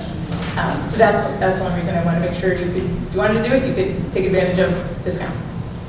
Yes. And that includes All three, yes. But with our people, like you guys, what we had discussed, and I think that was part of the issue on that part of it. For example, just so everybody knows, the agenda program was our people putting in all the minutes program. That, like the Aisha, we have to sit there with a computer and type in what everybody's saying at the same time as she's recording a vote, right? Right, so the difference would be, instead of writing it down now and then translating it later into document, she would be utilizing the application. This is typically what most agencies that use this application do, is they will take the motions, they'll track all the information during the meeting, and they'll put in some of the notes of the conversations that they would normally be writing down. And then after the meeting, there's usually just a few hours of updating, correcting, maybe spelling mistakes, things like that, updating it, as opposed to maybe a couple days worth of man hours. And that's, yes, it definitely is utilizing your staff to do that, but what we typically see is that the amount of work that is done, that is needed by someone on your staff, the hours are quite a bit less. That's typically what we see. Yes, I know. How many townships use this? With you? Pardon me? How many townships are you with? As we talked about in the meeting before, we don't have, there aren't any in northern Illinois townships. Definitely a number of cities. We have, within Illinois, we have over 50 clients that are utilizing our applications. But we definitely have, I would say we've had probably at least 30 or so across the country that are using it. Townships, just townships. But there's no actual Illinois township that uses. In northern Illinois. Is there a southern Illinois township? I can look that up and I can let you know. There are I know he has a townships question. across the country out of all Yes, that's Most of our customers, we have over 3,000 government agencies that utilize our applications. Often they are cities or counties. Some state agencies utilize them as well. It sounds like it's for bigger, that's, I think, what. Yeah, I have a question. Yes. In the state of Illinois, what municipality is the largest that you serve, specifically live streaming? Actually, there's a state agency that is, I believe General Assembly is utilizing it. I'm sorry. Okay, but that's not a municipality. Okay, well, I can, I apologize at the top of my head, I don't have that. I thought it was Elgin myself. And, I'd like to know, Elgin has a little over 100,000 residents. What percentage, or what's the average meeting? How many people monitor the live stream the municipal city council meeting for Elgin? I can definitely look into that and find out for you. Can I help there? Sure. Sorry, I'm having a hard time understanding this. Okay, so if we just do the videoing, this is the price we're looking at, correct? I'm sorry, $5,000. Yes, correct. We still have to pay a one-time fee of $40,000? Yes, that's for the equipment, correct. Okay, I want the board to just to make sure that you guys understand, the videoing is still coming out to $10,000, because you still have to pay a one-time fee of $4,500. Oh, I didn't understand. Yeah, that's why, I think it's confusing, so I just want to make sure you understand. If that's for the video, for the live streaming, yes, So- absolutely. And that's So to add, just so we're clear, we're doing for free right now the videoing. So what we would be adding is the live stream and the index. Correct, yes. And then you can also attach documents to different portions of the video. So if there's a particular section that you're indexing in the meeting, you could say, okay, this is a document that was maybe passed out during the meeting. You can attach that so that someone could view it, access it online as well. Okay, I didn't take over your presentation. No, that's I absolutely wanna make fine. sure This is that what we understand how to this is why I'm here to answer any questions people thank have. you. Which is the fee that would be an annual fee that will be increasing? So, so if you look at, if you have the document in front of you, the first section says one-time total of $4,500, and then under annual total of $5,052. So that the 4,500 we pay once for this fee, but, That's correct. and then we're done. Correct, and then you pay just the annual fee of, the first year it's $5,052. And that's for all 3 items. That's just for the video. It's one. Video and indexing and streaming. And when you said you can attach things, so tell me about the board documents. I know that we have the agenda management and board documents, which I still, in the minutes, which I think,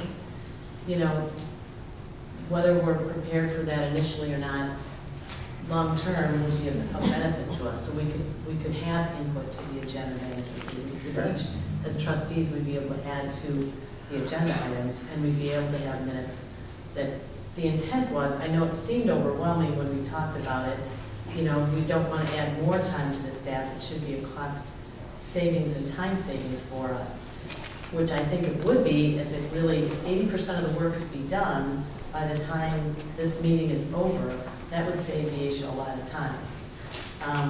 I know it doesn't seem like that's feasible right now, because you work on it for 2 to 3 days afterwards, but if there was a way to get to that point, that would be a significant savings, not to mention some of the other people that also have to view the board meeting. So, I would like the ability to add those things at some point too, because I think that would help us all in communication, in preparation for the agenda, as well as, the meeting minutes and the board packets. But could we put the? That's I'm sorry, that's a separate issue of whether or not to add to the agenda. That's not true.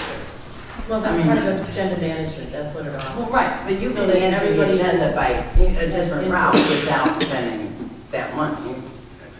I mean, that wasn't the whole. Well, but the way it's tracked, for example, the agenda. Right, items but that I as requested Dana to pointed get out during that meeting, it quadrupled, I think, the time spent by 4 staffers to do it, to prepare the agenda. It takes her a half an hour to 45 minutes.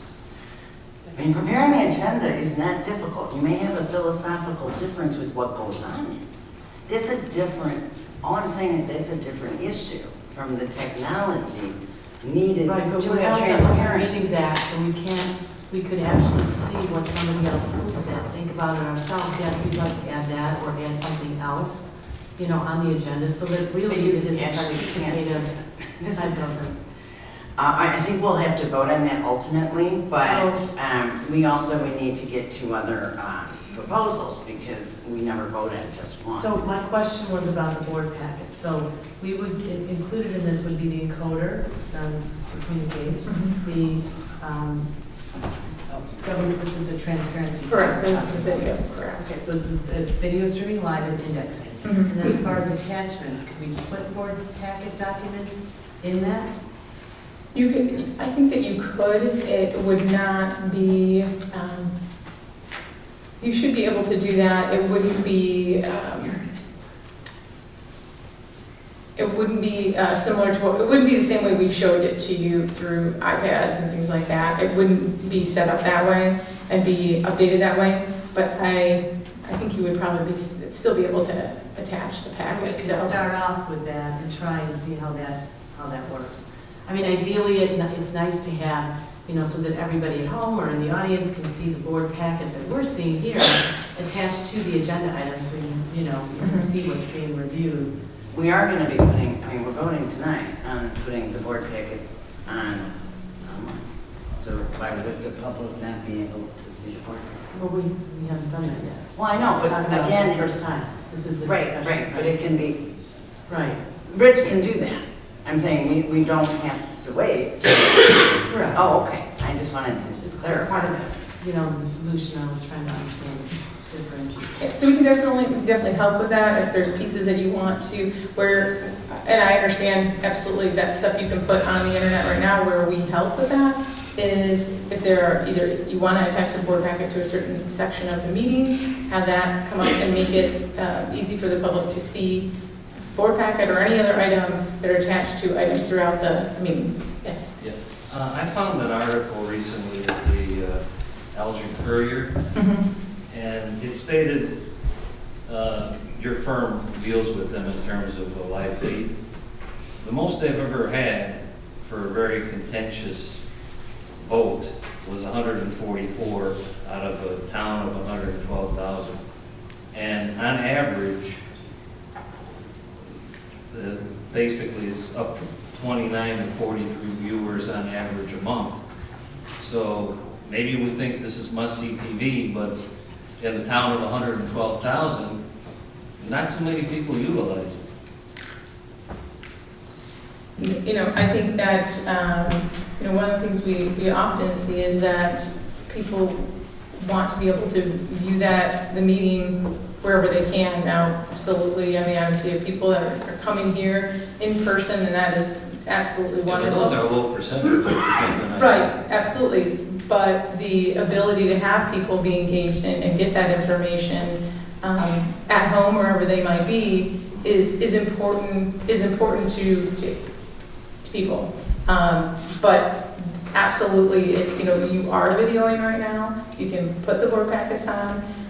If it's important to be able to index and to be able to stream, if it's important to all of you, if it's important to the community, that's where the I guess the decision is made. If it's cost effective, if it's important to the community, it's important to you, then that's the direction you can go. And we are happy to help you, get you any of the information we absolutely can. We can put you in touch with someone else that's utilizing this and the indexing and the minutes piece of it to actually document during the meeting to say, hey, we didn't find out what were they doing before, and did they feel like it actually made sense, or was it harder for them? We are happy to put you in touch with somebody. Like I said, we are not working with another township in northern Illinois right now. We had that conversation, but I'm happy to put you in touch with another township someplace else, or a city or someplace else, another city close in proximity. If you would like to talk to somebody, I'm happy to do that. I actually did discuss with Alderman John Rand of Park Ridge, and what is somewhat concerning is that they have a much bigger budget. Much bigger budget, and they are paying, I think, less. And they are only they're not using the agenda, they're not using the minutes, they They pay $500 a month, of course, with the new adjusted price, it would be less than that. I'm sorry, I haven't finished. So they are using the video and the live feed and the indexing, those three things. Yes. Can you get us a comparison of the budget in Park Ridge versus the amount of people that watch it as related to us? Is that possible? So you want me to give you a comparison of how many people are watching it there? Right. And how many people are watching this video here? Basically, yes. I could, but I don't know how many people are watching your video right Well, now. that we can check, because you can see online, you can see how many views, and right now I think it has 800 views, which out of a population of 135,000 is really, to my mind, not enough to justify $10,000. When we can do it. And I love your company. I also want to compare prices for our township, which is much smaller than the type of thing Park Ridge is doing, right? Well, as Outdoor Village is paying something like $6,000 or $7,000 a month. I think the city one was really not going to pay for some. But they don't have $400. They're not They using started grants. with the shell of just having the ability to index it, have live streams is pretty reasonable. Park Ridge has had a lot of success with it. They started out doing it themselves, and then they transferred over to pay for the Granicus system at $500 a month, is what I was told, so this would even be less than that. Correct. All right, so Dave Carabota, trustee Carabota, did you want to make a comment? Yeah, the 4,500 initial payment, just for clarification, looks to me like, unless I'm wrong, it seems to be considerably more than just the hardware. Of course, it includes the shipping, which is great, but it looks like it also includes the video for online training, the installation of live manager user. You have the application, creation of the standard agenda plate, all of which is being included. Player, template, configuration, creating a view page template. Now, looking at that, that's all included in that initial $4,500 payment. Correct. And then the difference in the annual amount in maintaining it, listed here, that's the $5,052. That's correct.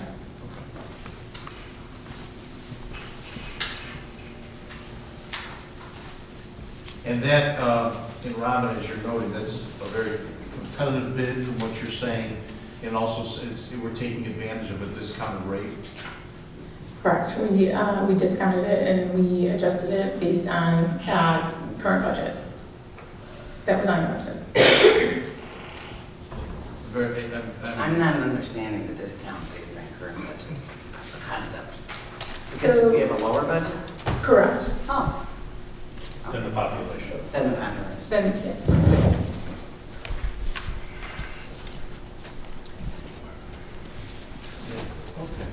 I appreciate you. Yeah, thank you so much. Thank you, Robin. So I actually, really appreciate it. so I just want to make sure that I have the items that you want to get from me. So I will look into a I comparison. think a comparison with like-sized. And the amount of people that are watching, I'll see if I can get that for I you. mean, Park Ridge would be a good one, except I do think it's got a much bigger budget than we do. So I don't And know that's, if that, you know, that's a Probably be more interested, comparison. Lower that. What about, citizens might be more interested in working. you would be more interested in what? They might be more interested in a municipality as opposed to a township. Right, so the problem, yeah, I mean, I guess you could get us a township, but you said we don't have any except in the Northeast? We have a number of them in the Northeast. When we had talked to that meeting, that was specifically, you asked me about Northern Illinois, and I said that we didn't have any other. Right, but townships you're there. gonna check some, or Yes, yes, I will. And I'll give you some townships, and then you can let me know if any of those are, if you want information on any of them, and I can put you in touch with those people at that township. And then we can, look at others, and then we can put you back on agenda. So you're saying we'd be breaking the ice out here, is that correct? Townships, yes. Taking that- Leader, right? There you go. Thank you. Thank you so much. Thank you. I appreciate your time. I really appreciate your drink. Do you want a bottle of water for the road man? Thank you, Robin. Thank you. All right, next on the agenda is to have further discussion and vote on whether or not to make bill pay a regular committee, subject to the Open Meetings Act. I believe there was a motion for that last time, I'm not sure, but now that it's on the agenda with a properly noticed vote, does somebody have this motion?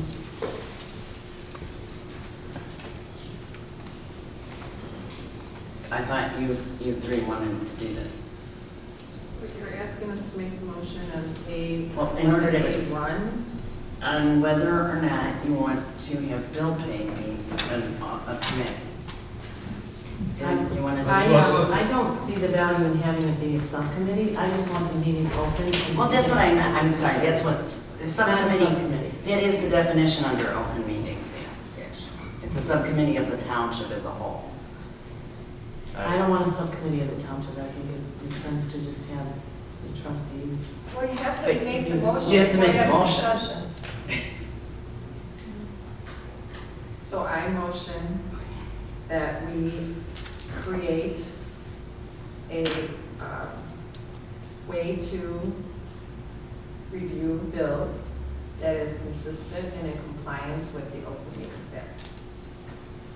I would second that. Okay, having a motion in a second. Now, Dan's gonna have to, like, get involved here. I think that's maybe, good motion, but a little nebulous, because what's considered compliant and not, it depends on what you guys want to do, right? So if you're asking questions of staff, that doesn't violate the Open Meetings Act. If you're discussing with each other, it does.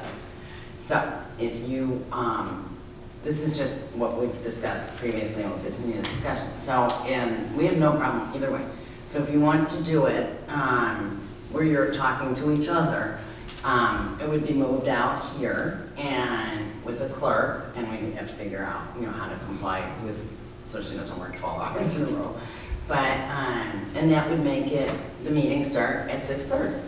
Are we all on the same page? And then you'd have to tell the staff and pay the appropriate amount of money for their salary, what staff you would need here to answer any questions, because they don't come. They're here for the board, do you see what I'm saying? Just the department heads. The department heads come to the board, and that's by custom So, grade. okay, so the They're not problem ordered is- to So come. the problem is that there's going to be now imputed additional cost for them to come an hour ahead of time? Well, I don't know, that's why we're Post discussing. the time period, because the meetings that we have, this is already part of the meeting, is the bill pay. The problem is that the agenda shows the meeting starting at 7:30 when we start at 6:30, we bill pay. Right, so are you asking just to have it reflect that the meeting starts at 6:30? This is where it's Yes, at. with the clerk present, so that it's really, But you want to be here, and you want a clerk, and you want Denise, I'm assuming, right? Or am I wrong? Denise has been available to us, and But she'd made herself Well, available. if it's part of the meeting, then If it's notes part need of to the be meeting, she taken. has to be available. You do The see. meeting starts, the meetings, as far as my read of the OMA and the agenda, the only problem I have is that the agenda is an error in that it shows the meeting starts at 7:30 when the meeting starts at 6:30. And the thing is that the meeting starting at 6:30 for OMA, the meeting should start here at 6:30 at the bench versus back there. That's how I see that. And that's why I wanted Pete, to have this discussion, because he's got to provide some person, right? Won't you get that packet ahead of time? When do they get all the? We get the packet on Thursday, and for November and December, they'll be getting it on Wednesday. So they'll be 6 days before to review it. I thought maybe you reviewed the packet before you. Well, that's how it was set up, and And then you after. review it. No, ahead. it's That was- just, we do, I do. Right, and I know trustee Sweeney did this So week. wouldn't you have those questions to ask them during the The- regular meeting at 7:30? the Yeah, it's review on of the agenda. the review of the actual bills has to be part, and it is part, of our meeting. And our meeting starts with that, and it starts at 6:30. The problem Well, that's is her that we're doing 6:30 to 7:30 back there. It's supposed to be here, so that's why I want to make sure it's correct that it's here. I'm sorry, it's actually supposed to be under statute in the clerk's office. But that over the years has been interpreted that it can be at any place that the clerk deems suitable, basically, and that all that is required is that the township, there's an entire statute on it, that the township trustees individually or collectively or audit and review the bills. So you can decide this. That's why it hasn't been. So you're saying, why are we under investigation by the Attorney General's office then? I think you may know that better than I do. Yep. Why were we under investigation for the previous how many years? Because there was no violation. Right, we had no You violation. interpret a violation. We had nothing. I'm sorry, Pete, I don't understand what you mean. We've been reviewing bills at this township for years and years and years. Never had a violation. Never had a complaint from the Attorney General that we were in violation of Open Meetings Act. Suddenly, the new trustees are here, and magically, the Attorney General is coming to us and saying you're in violation. Well, it The came question- from. Well, it's interesting that they're saying that, they're saying we're in violation, I think we better talk about. They're not saying we're in They're not violation, they're saying Yeah, based I on. said that. Okay, So what my concern is. So to answer your question, the reason they are investigating us is because you called Edward County and Edgar County made a complaint based on what you told them with the Attorney General's office. No, Yes, that's exactly what it is. Oh, Because you I'm a know- FOIA officer and I You know read that, FOIA. you know that I called them? Yes. No. What I It's in the became aware paper. of You was, said it in the paper. what I became aware of, Edgar County is a watchdog group, for those of you that don't know. And they have written several articles about our township. And we are gonna have, I mean, this can happen to any township, any municipal government. There are watchdog groups that watch what goes on. And what a coinky, didn't you want to put In his viewpoint, he had After asked. you supply them with all the information. No, it wasn't me supplying. That's I'm looking No, at this it wasn't rules for supplying public anything. It was participation looking and wondering at why our videotapes. board isn't.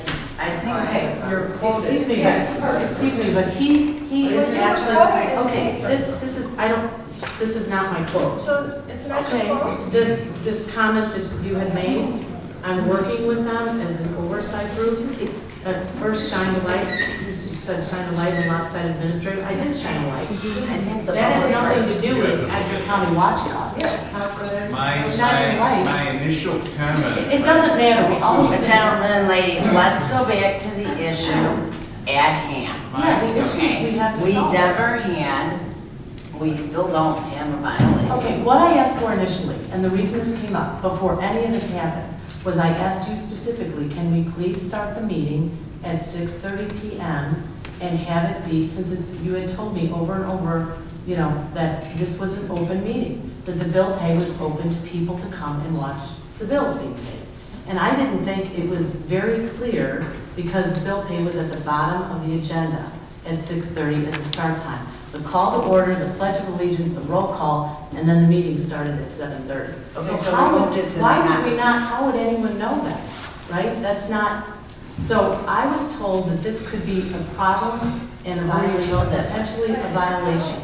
So there was, yes, he did mention that. You gotta go, how And did so you know he's- if you didn't so talk to him? he said, you know what? You just said you No. didn't talk to him. No, I didn't say I didn't talk to him at all. Yes, you did. You said said, I'm not I working didn't with give him, him I'm any doing all. information. Okay, here's the thing. When And now you're there was a saying you did. discussion, and I gave a heads up, like, let's make sure we're not in violation, let's do That's up this to right. Edgar County? No, to you, Laura, to you. And that was a violation. And I asked in and you, of please itself. to do this, and you said, no, I will not I change the didn't, agenda. first of all, you sent an email at midnight on a Sunday night. You sent it to all the trustees. You No, I didn't requested. send it. I haven't. Which is a violation. It's of a the violation. I Act. couldn't. No, I didn't. May I please? We're not Laura's getting talking. anywhere. No, go ahead, let me know when I can. What I said, because I have the email, is that I can't do it just at your request via an email. That it had to be put on an agenda and voted on, because we have been operating, at least I've been here 16 years, and nobody's ever, we had one request to join us for bill pay. That was Gloria Ludwig. She was allowed to, she never came in the building. And that was the one and only request. Do you know of any other requests that have ever been made? Not that I can How recall. about you, Susie, or Wally? So I can read the email and I'll read your response. Susan. No, Susan, absolutely not. Well, that's the fact. Can I- We don't- No, we are absolutely going to vote and on this issue. I'm calling for a vote, and you guys can decide how you want to do it. Okay. It's like Burger King, have it your way. How do you want it? We're trying to help you.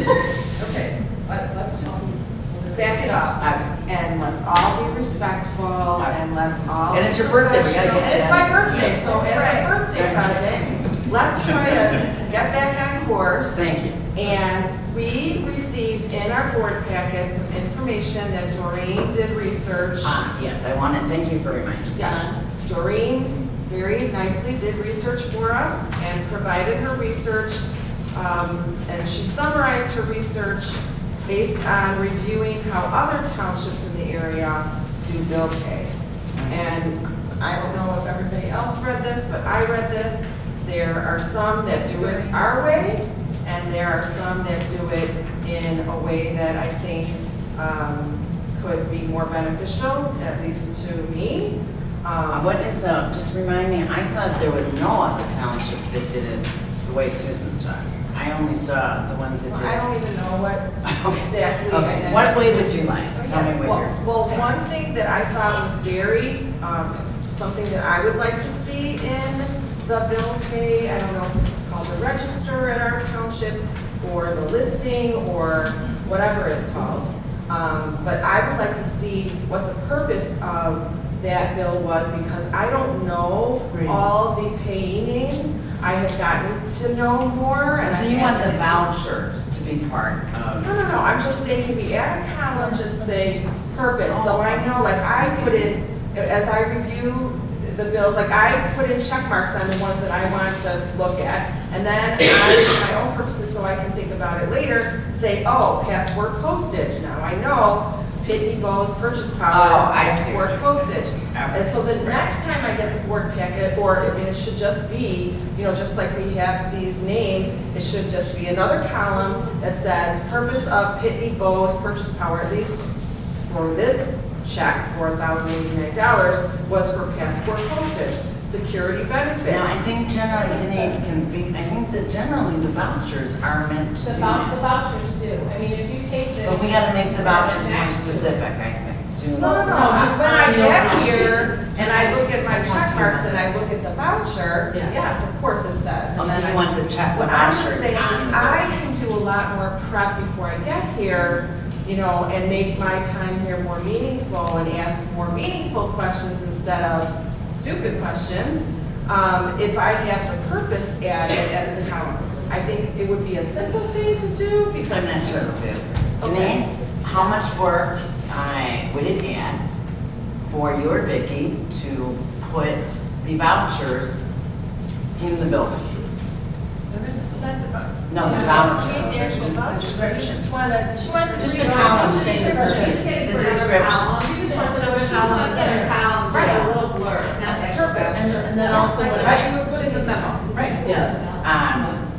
And I'm asking. No, I don't. And also a second column. Are you talking about those letters? Yes. Okay, this is what we do for the highway department, we are sending, is this something like this maybe? Yes. Yes, description of work, that's perfect.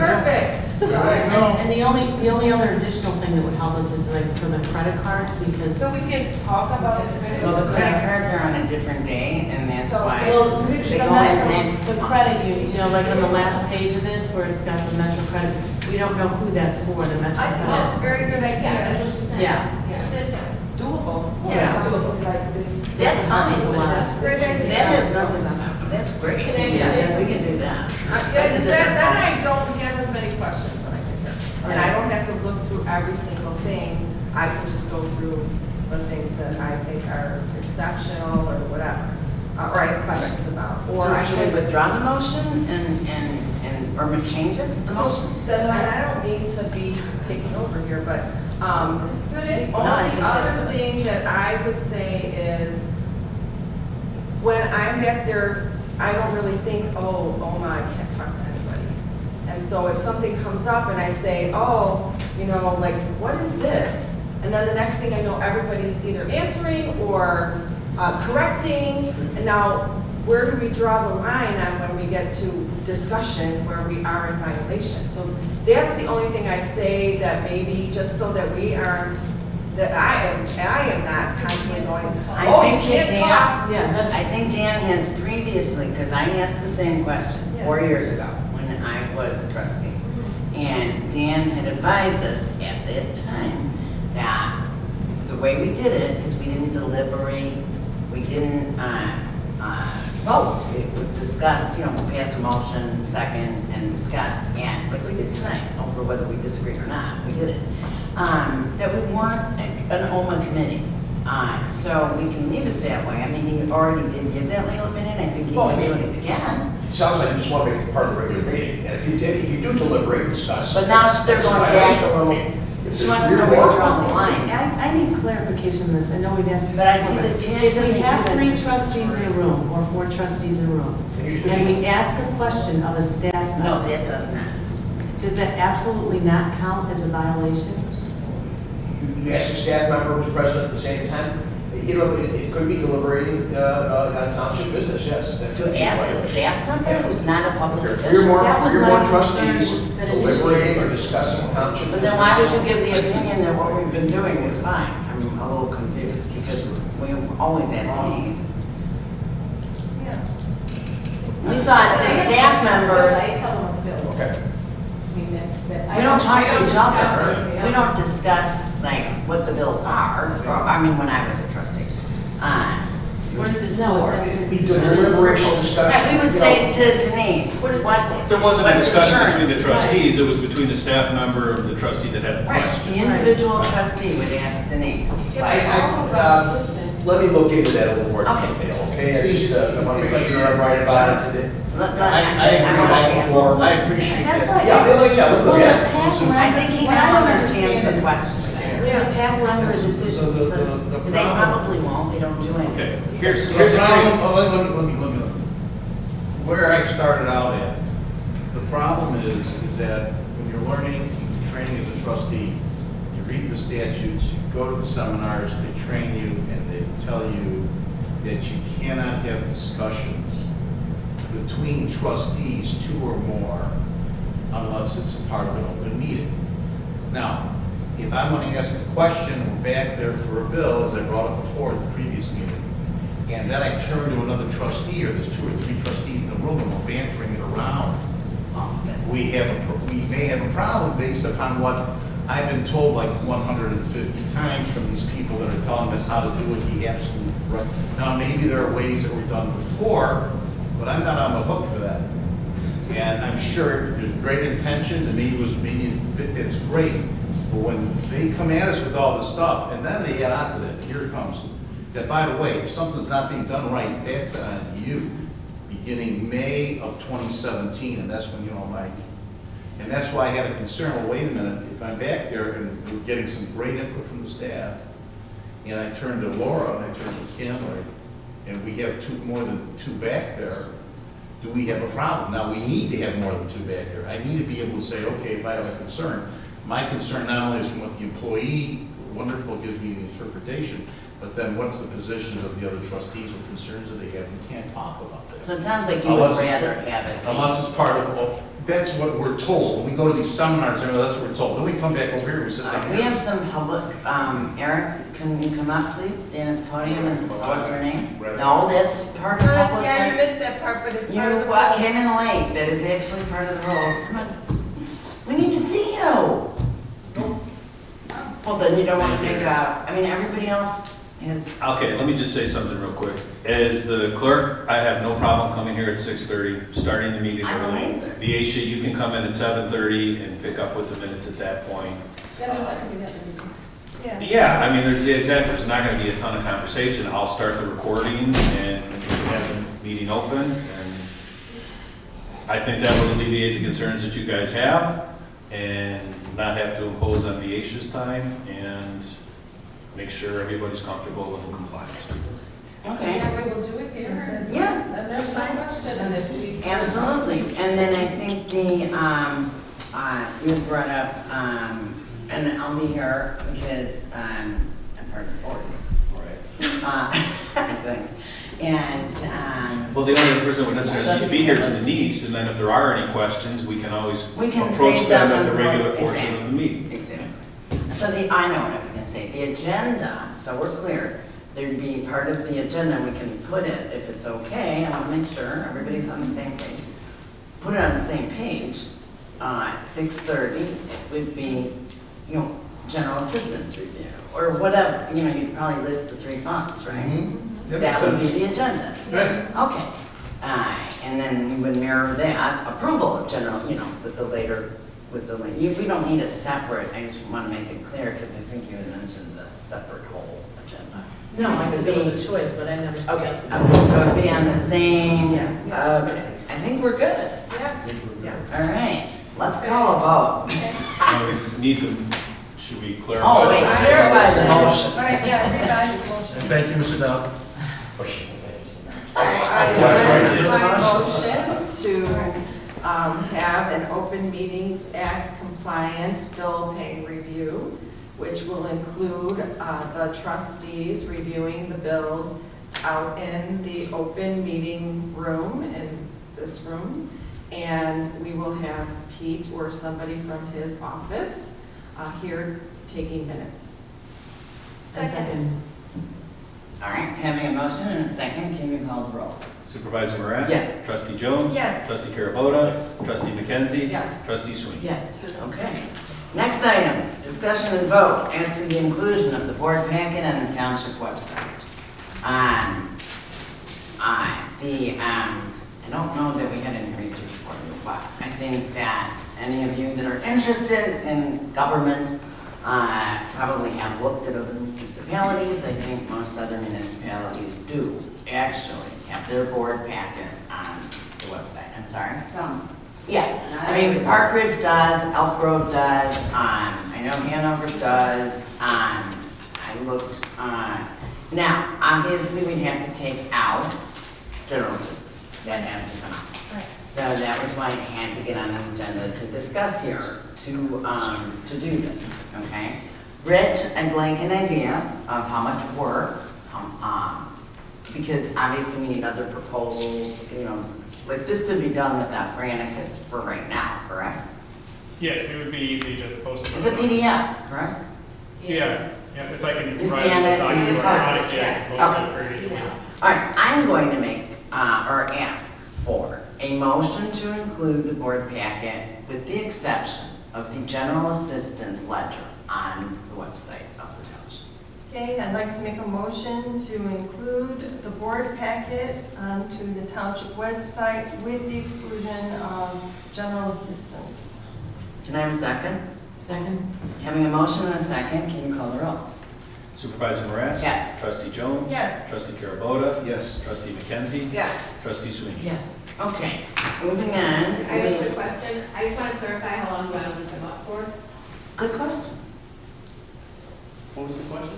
How long should we leave them up? on Probably the website? same length of time we leave the minutes up for, right? And I mean, the minutes are always up, it's the agenda that changes, right? No, the agenda's always up. Right. Which one changes, Rich? Well, currently I have a year's worth of agendas as well as minutes posted on the website.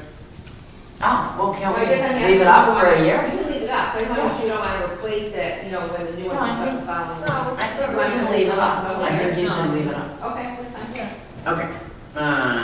All right, now, we have an ordinance. Dana did some very nice work on, we had a previous, this per diem has gone all over the place, just to give you a little history here.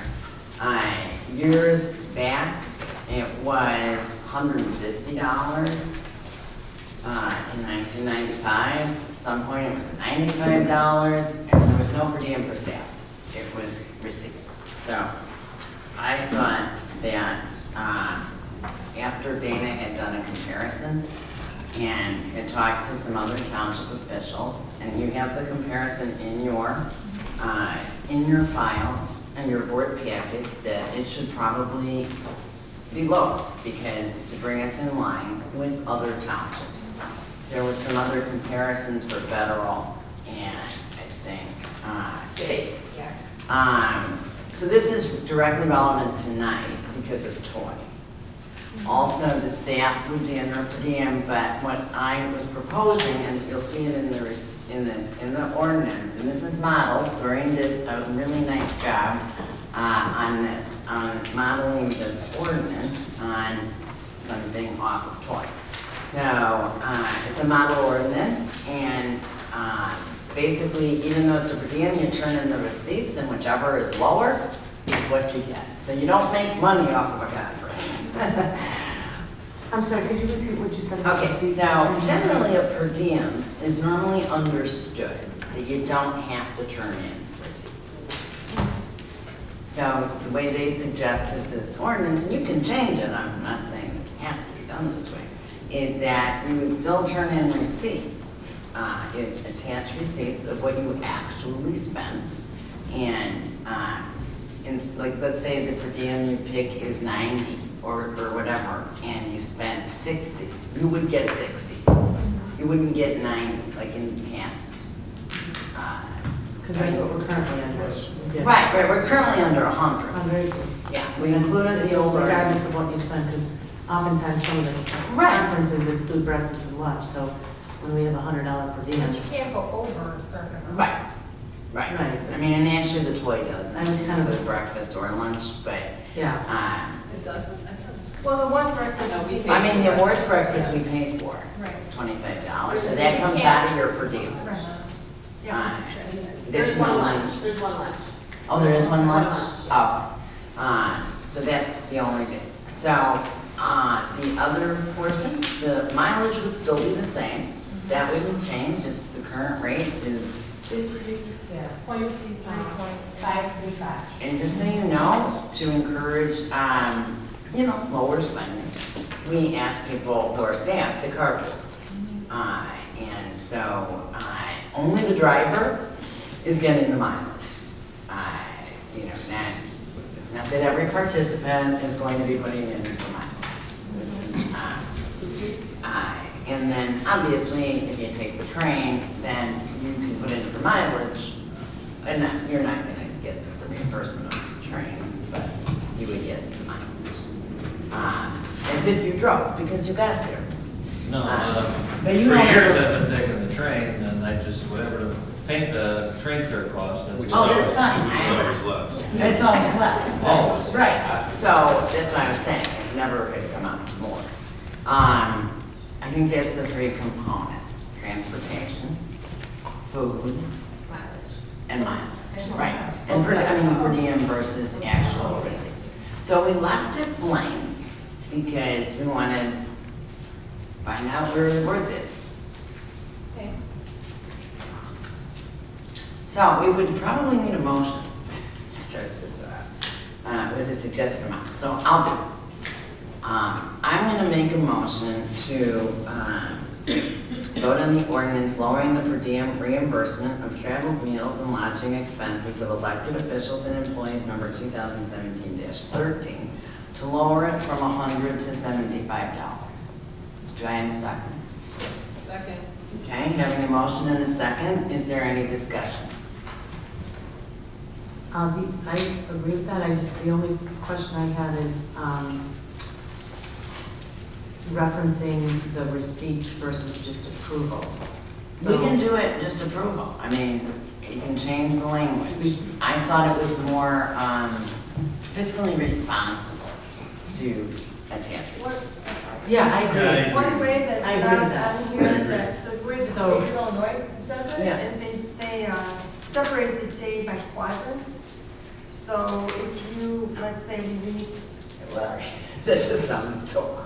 no, I mean, this is how they do it. So this is, you don't need receipts unless, but in this way, because if you're traveling between 6 a.m. to noon to 6 p.m., 6 p.m. to midnight or whatever, then each one you get $7 for. So if you travel between 6 a.m. and 3 p.m., well, if you stay overnight, one full night would be $28 for 24 hours. So instead of getting receipts, you only get paid for the time you were actually on the road. Are we talking about the per diem? Yeah, that's the per diem. Okay, their per diem is definitely low. Oh, yeah, it's $28 a day. Because in the county, we were always lower than the state, and we were 34, so I didn't know it had gone that low. No, it's always been there since I've been there. Wow. 28.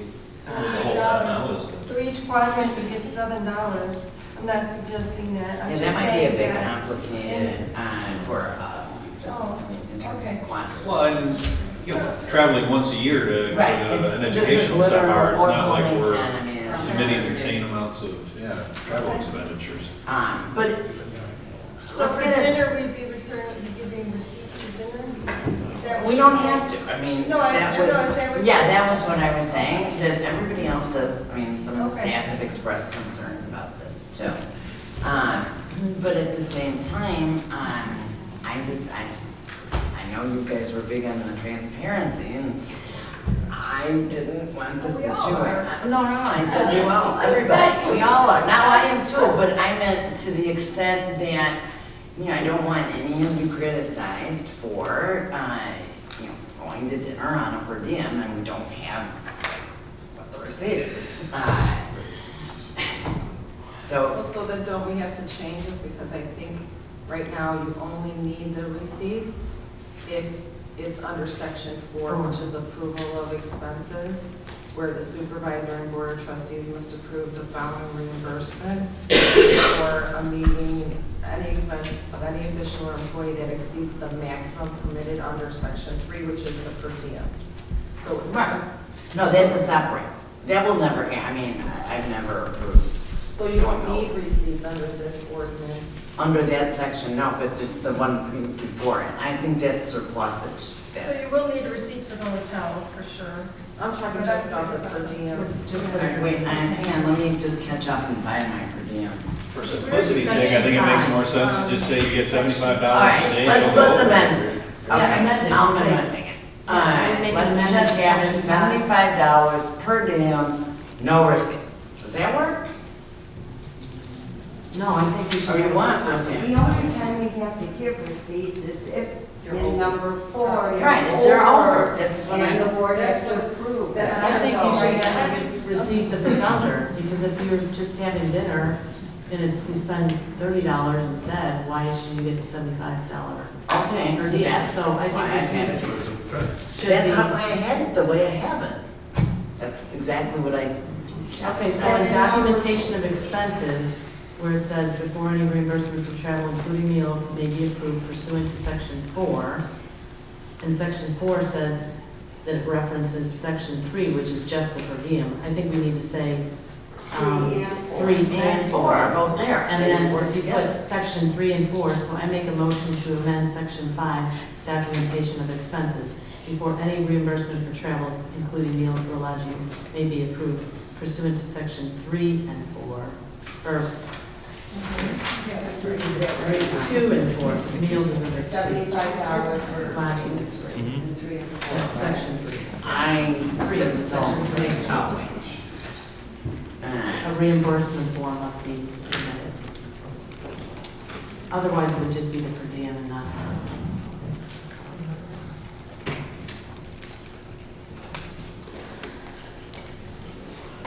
Well, but section 5 says it. What, it says it right there. See, the lodging is under 3, right? And then under 4, we start talking about that's where if you max, if you're over, right? Then look at 5. Section 3, not number 3. Section 3. So section Section 5, 3 includes Right. mileage, meals, And then, and lodging.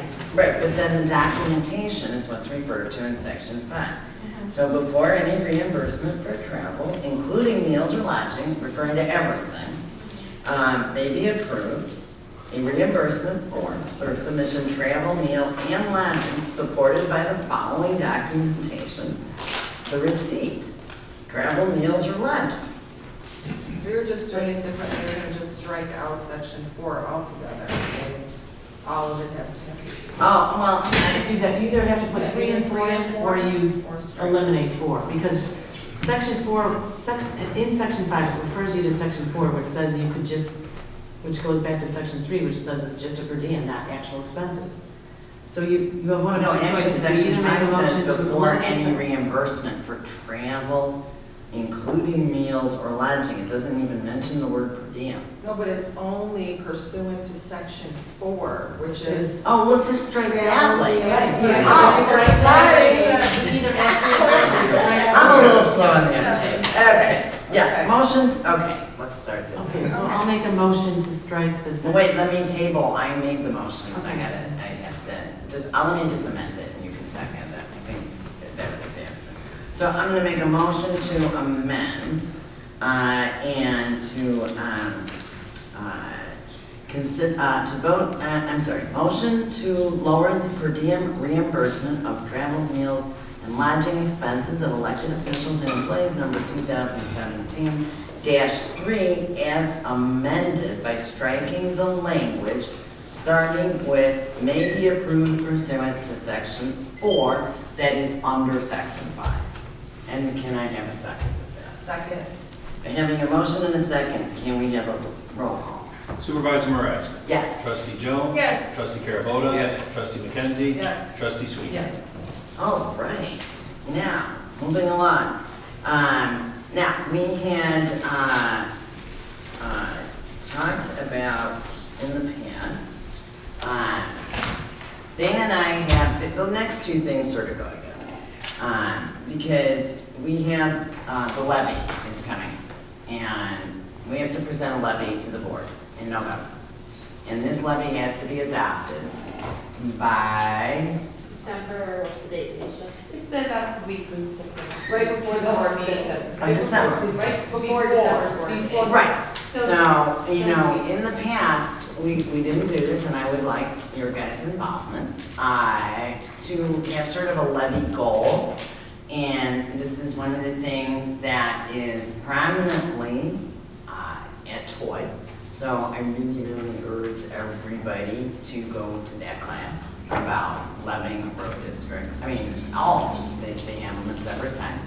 And I just want to mention that Robert Porter, who teaches the class, has consistently, for 16 years I've been there, and all the years we've all been there, said you never ever lower it, because you will never ever get it back if there is an emergency, or one of the reasons that some reserves got built up is because we weren't getting property taxes over the years. Like, they weren't paying, and the county, they were either late by as much as 6 months, or there was an entire year, I think it was 4 years ago, where they just didn't come. And so now it's gotten a lot more, 5 years. Yeah, and it really affected, so as a result, then they started being much more regular, okay? So we froze the levy. So what does that mean? Freezing the levy. It's at 0. The levy is at 0 now, okay? That there's no increase. We're not asking, last year we didn't ask for an increase or a decrease, okay? And that has been for what? The last 8 years, 12 years? Oh, no, not that long. No, only like 3. Last 4 years. I think more than 3. Well, it's as long as this term has been, Right. for sure. Right. And so, we have to discuss, you know, Dana and I have to do this. So we were thinking, we'd present it to you both ways. You know, lowering it a bit And flat. and flat. And what? Flat. When you lower a levy, it goes negative. Yeah. That's a Well, and that's problem. why I do think, really, probably further discussion would be after you guys go. I do too. I Take just time, wanted because to it is bring this up. it's a complicated issue, and I've taken the class, I think, 2 or 3 times, and still just have a basic understanding of how it all works. It is a very, very complicated issue, and it goes, so I know there have been some concern expressed previously about the reserve. So in September 8th, Governor Rauner passed a new law that mandated that only a certain amount may be in reserves. We have talked to our accountant, and we are well within that amount. We are not violating anything. We are actually perfect in there. 2.5 times. Yeah, which is okay, under what our accountant has said and what the numbers are on the governor's, the law. So having said that, I thought that there had been some interest in the idea of a property tax rebate. I think that had been expressed last year by me, this year by some of you. Doreen and I have been doing this research for quite a bit of time. You have in there from Doreen, and thank you to Trustee McKenzie for noticing that it was missing, because we forgot to put it in. She had started this out, talked to Thornton. Thornton's like the only place. I thought a lot of towns. Can I interject? Yeah, something? I definitely want your take, and I want you to tell them why this is. Well, a big I'm just project. hoping that, can we table this to the next meeting at all? Absolutely. The thing is, we were so busy, our office, And kudos to Doreen and you for getting this together. But I think our office will be very instrumental in I do this. too, and I'd love you. And I really have some questions about this, and I'd like to talk to the assessor in Thornton and about a couple things and my concerns, and talking to my chief deputy assessor too. Between us, we both have a couple things that we just want to, you know, I would really get together appreciate on that. And then if I could get back to you with, you know, what I thought my concerns in that, and then you can move forward with whatever you have to do. If that would be okay with the board. I think, it's okay with me. I was actually just wanting to know if they wanted some kind of ad hoc, you know, because Doreen can't, I mean, this is a lot of work.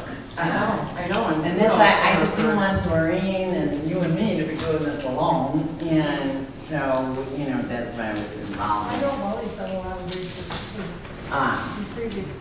Right, he has. And so the point was we were making an effort to adjust one way or the other, and I was going to point out some of the same concerns that I think trustee Cry has, which, at least I know some of them, because I own concerns, that you don't want to have it where you spend so much on administration of it that it defeats the purpose.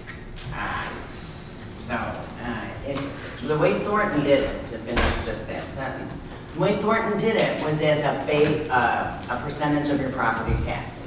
We really couldn't do that to this assessor's department. That would be very logistically, and I think that's one of the concerns, without additional staff.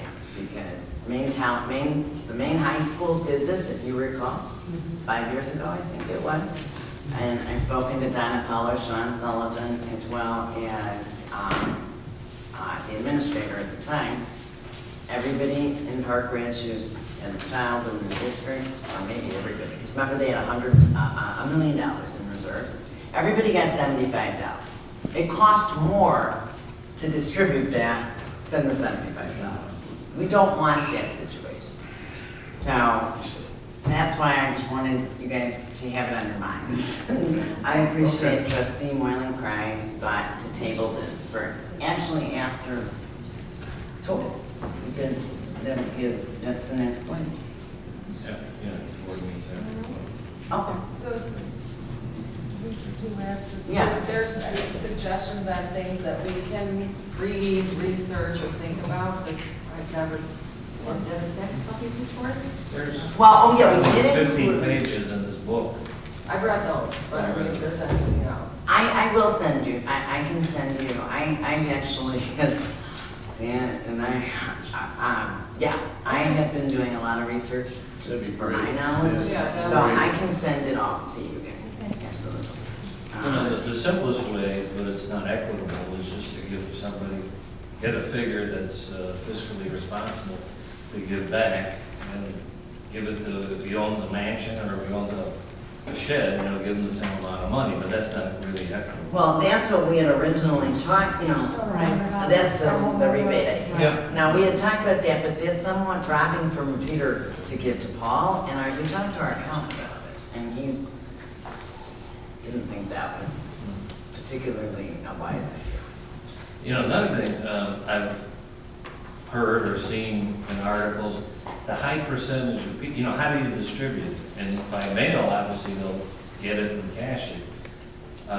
There's a town close by the western suburbs in that industrial area like McCook and those towns, where the mayor, the only way that's distributed is the mayor comes in on a Saturday and you have to grace his presence and then he gives you a check. Just so you know where you got it from.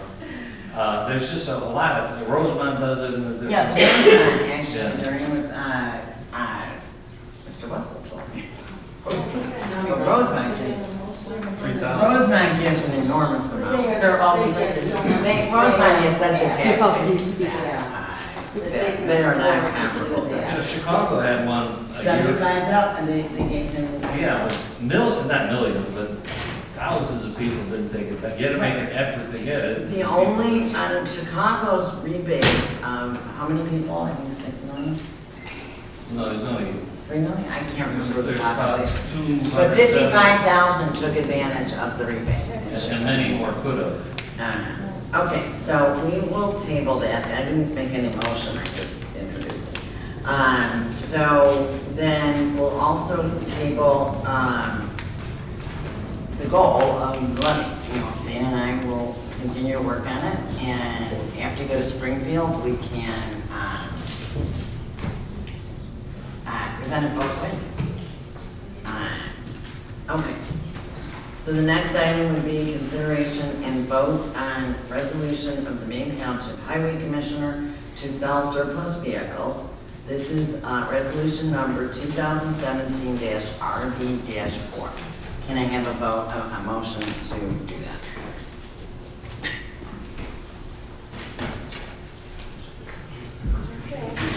Make a motion, consideration, and a vote on resolution of the Maine Township Highway Commissioner to sell surplus vehicles, number 2017-RB-4. Second.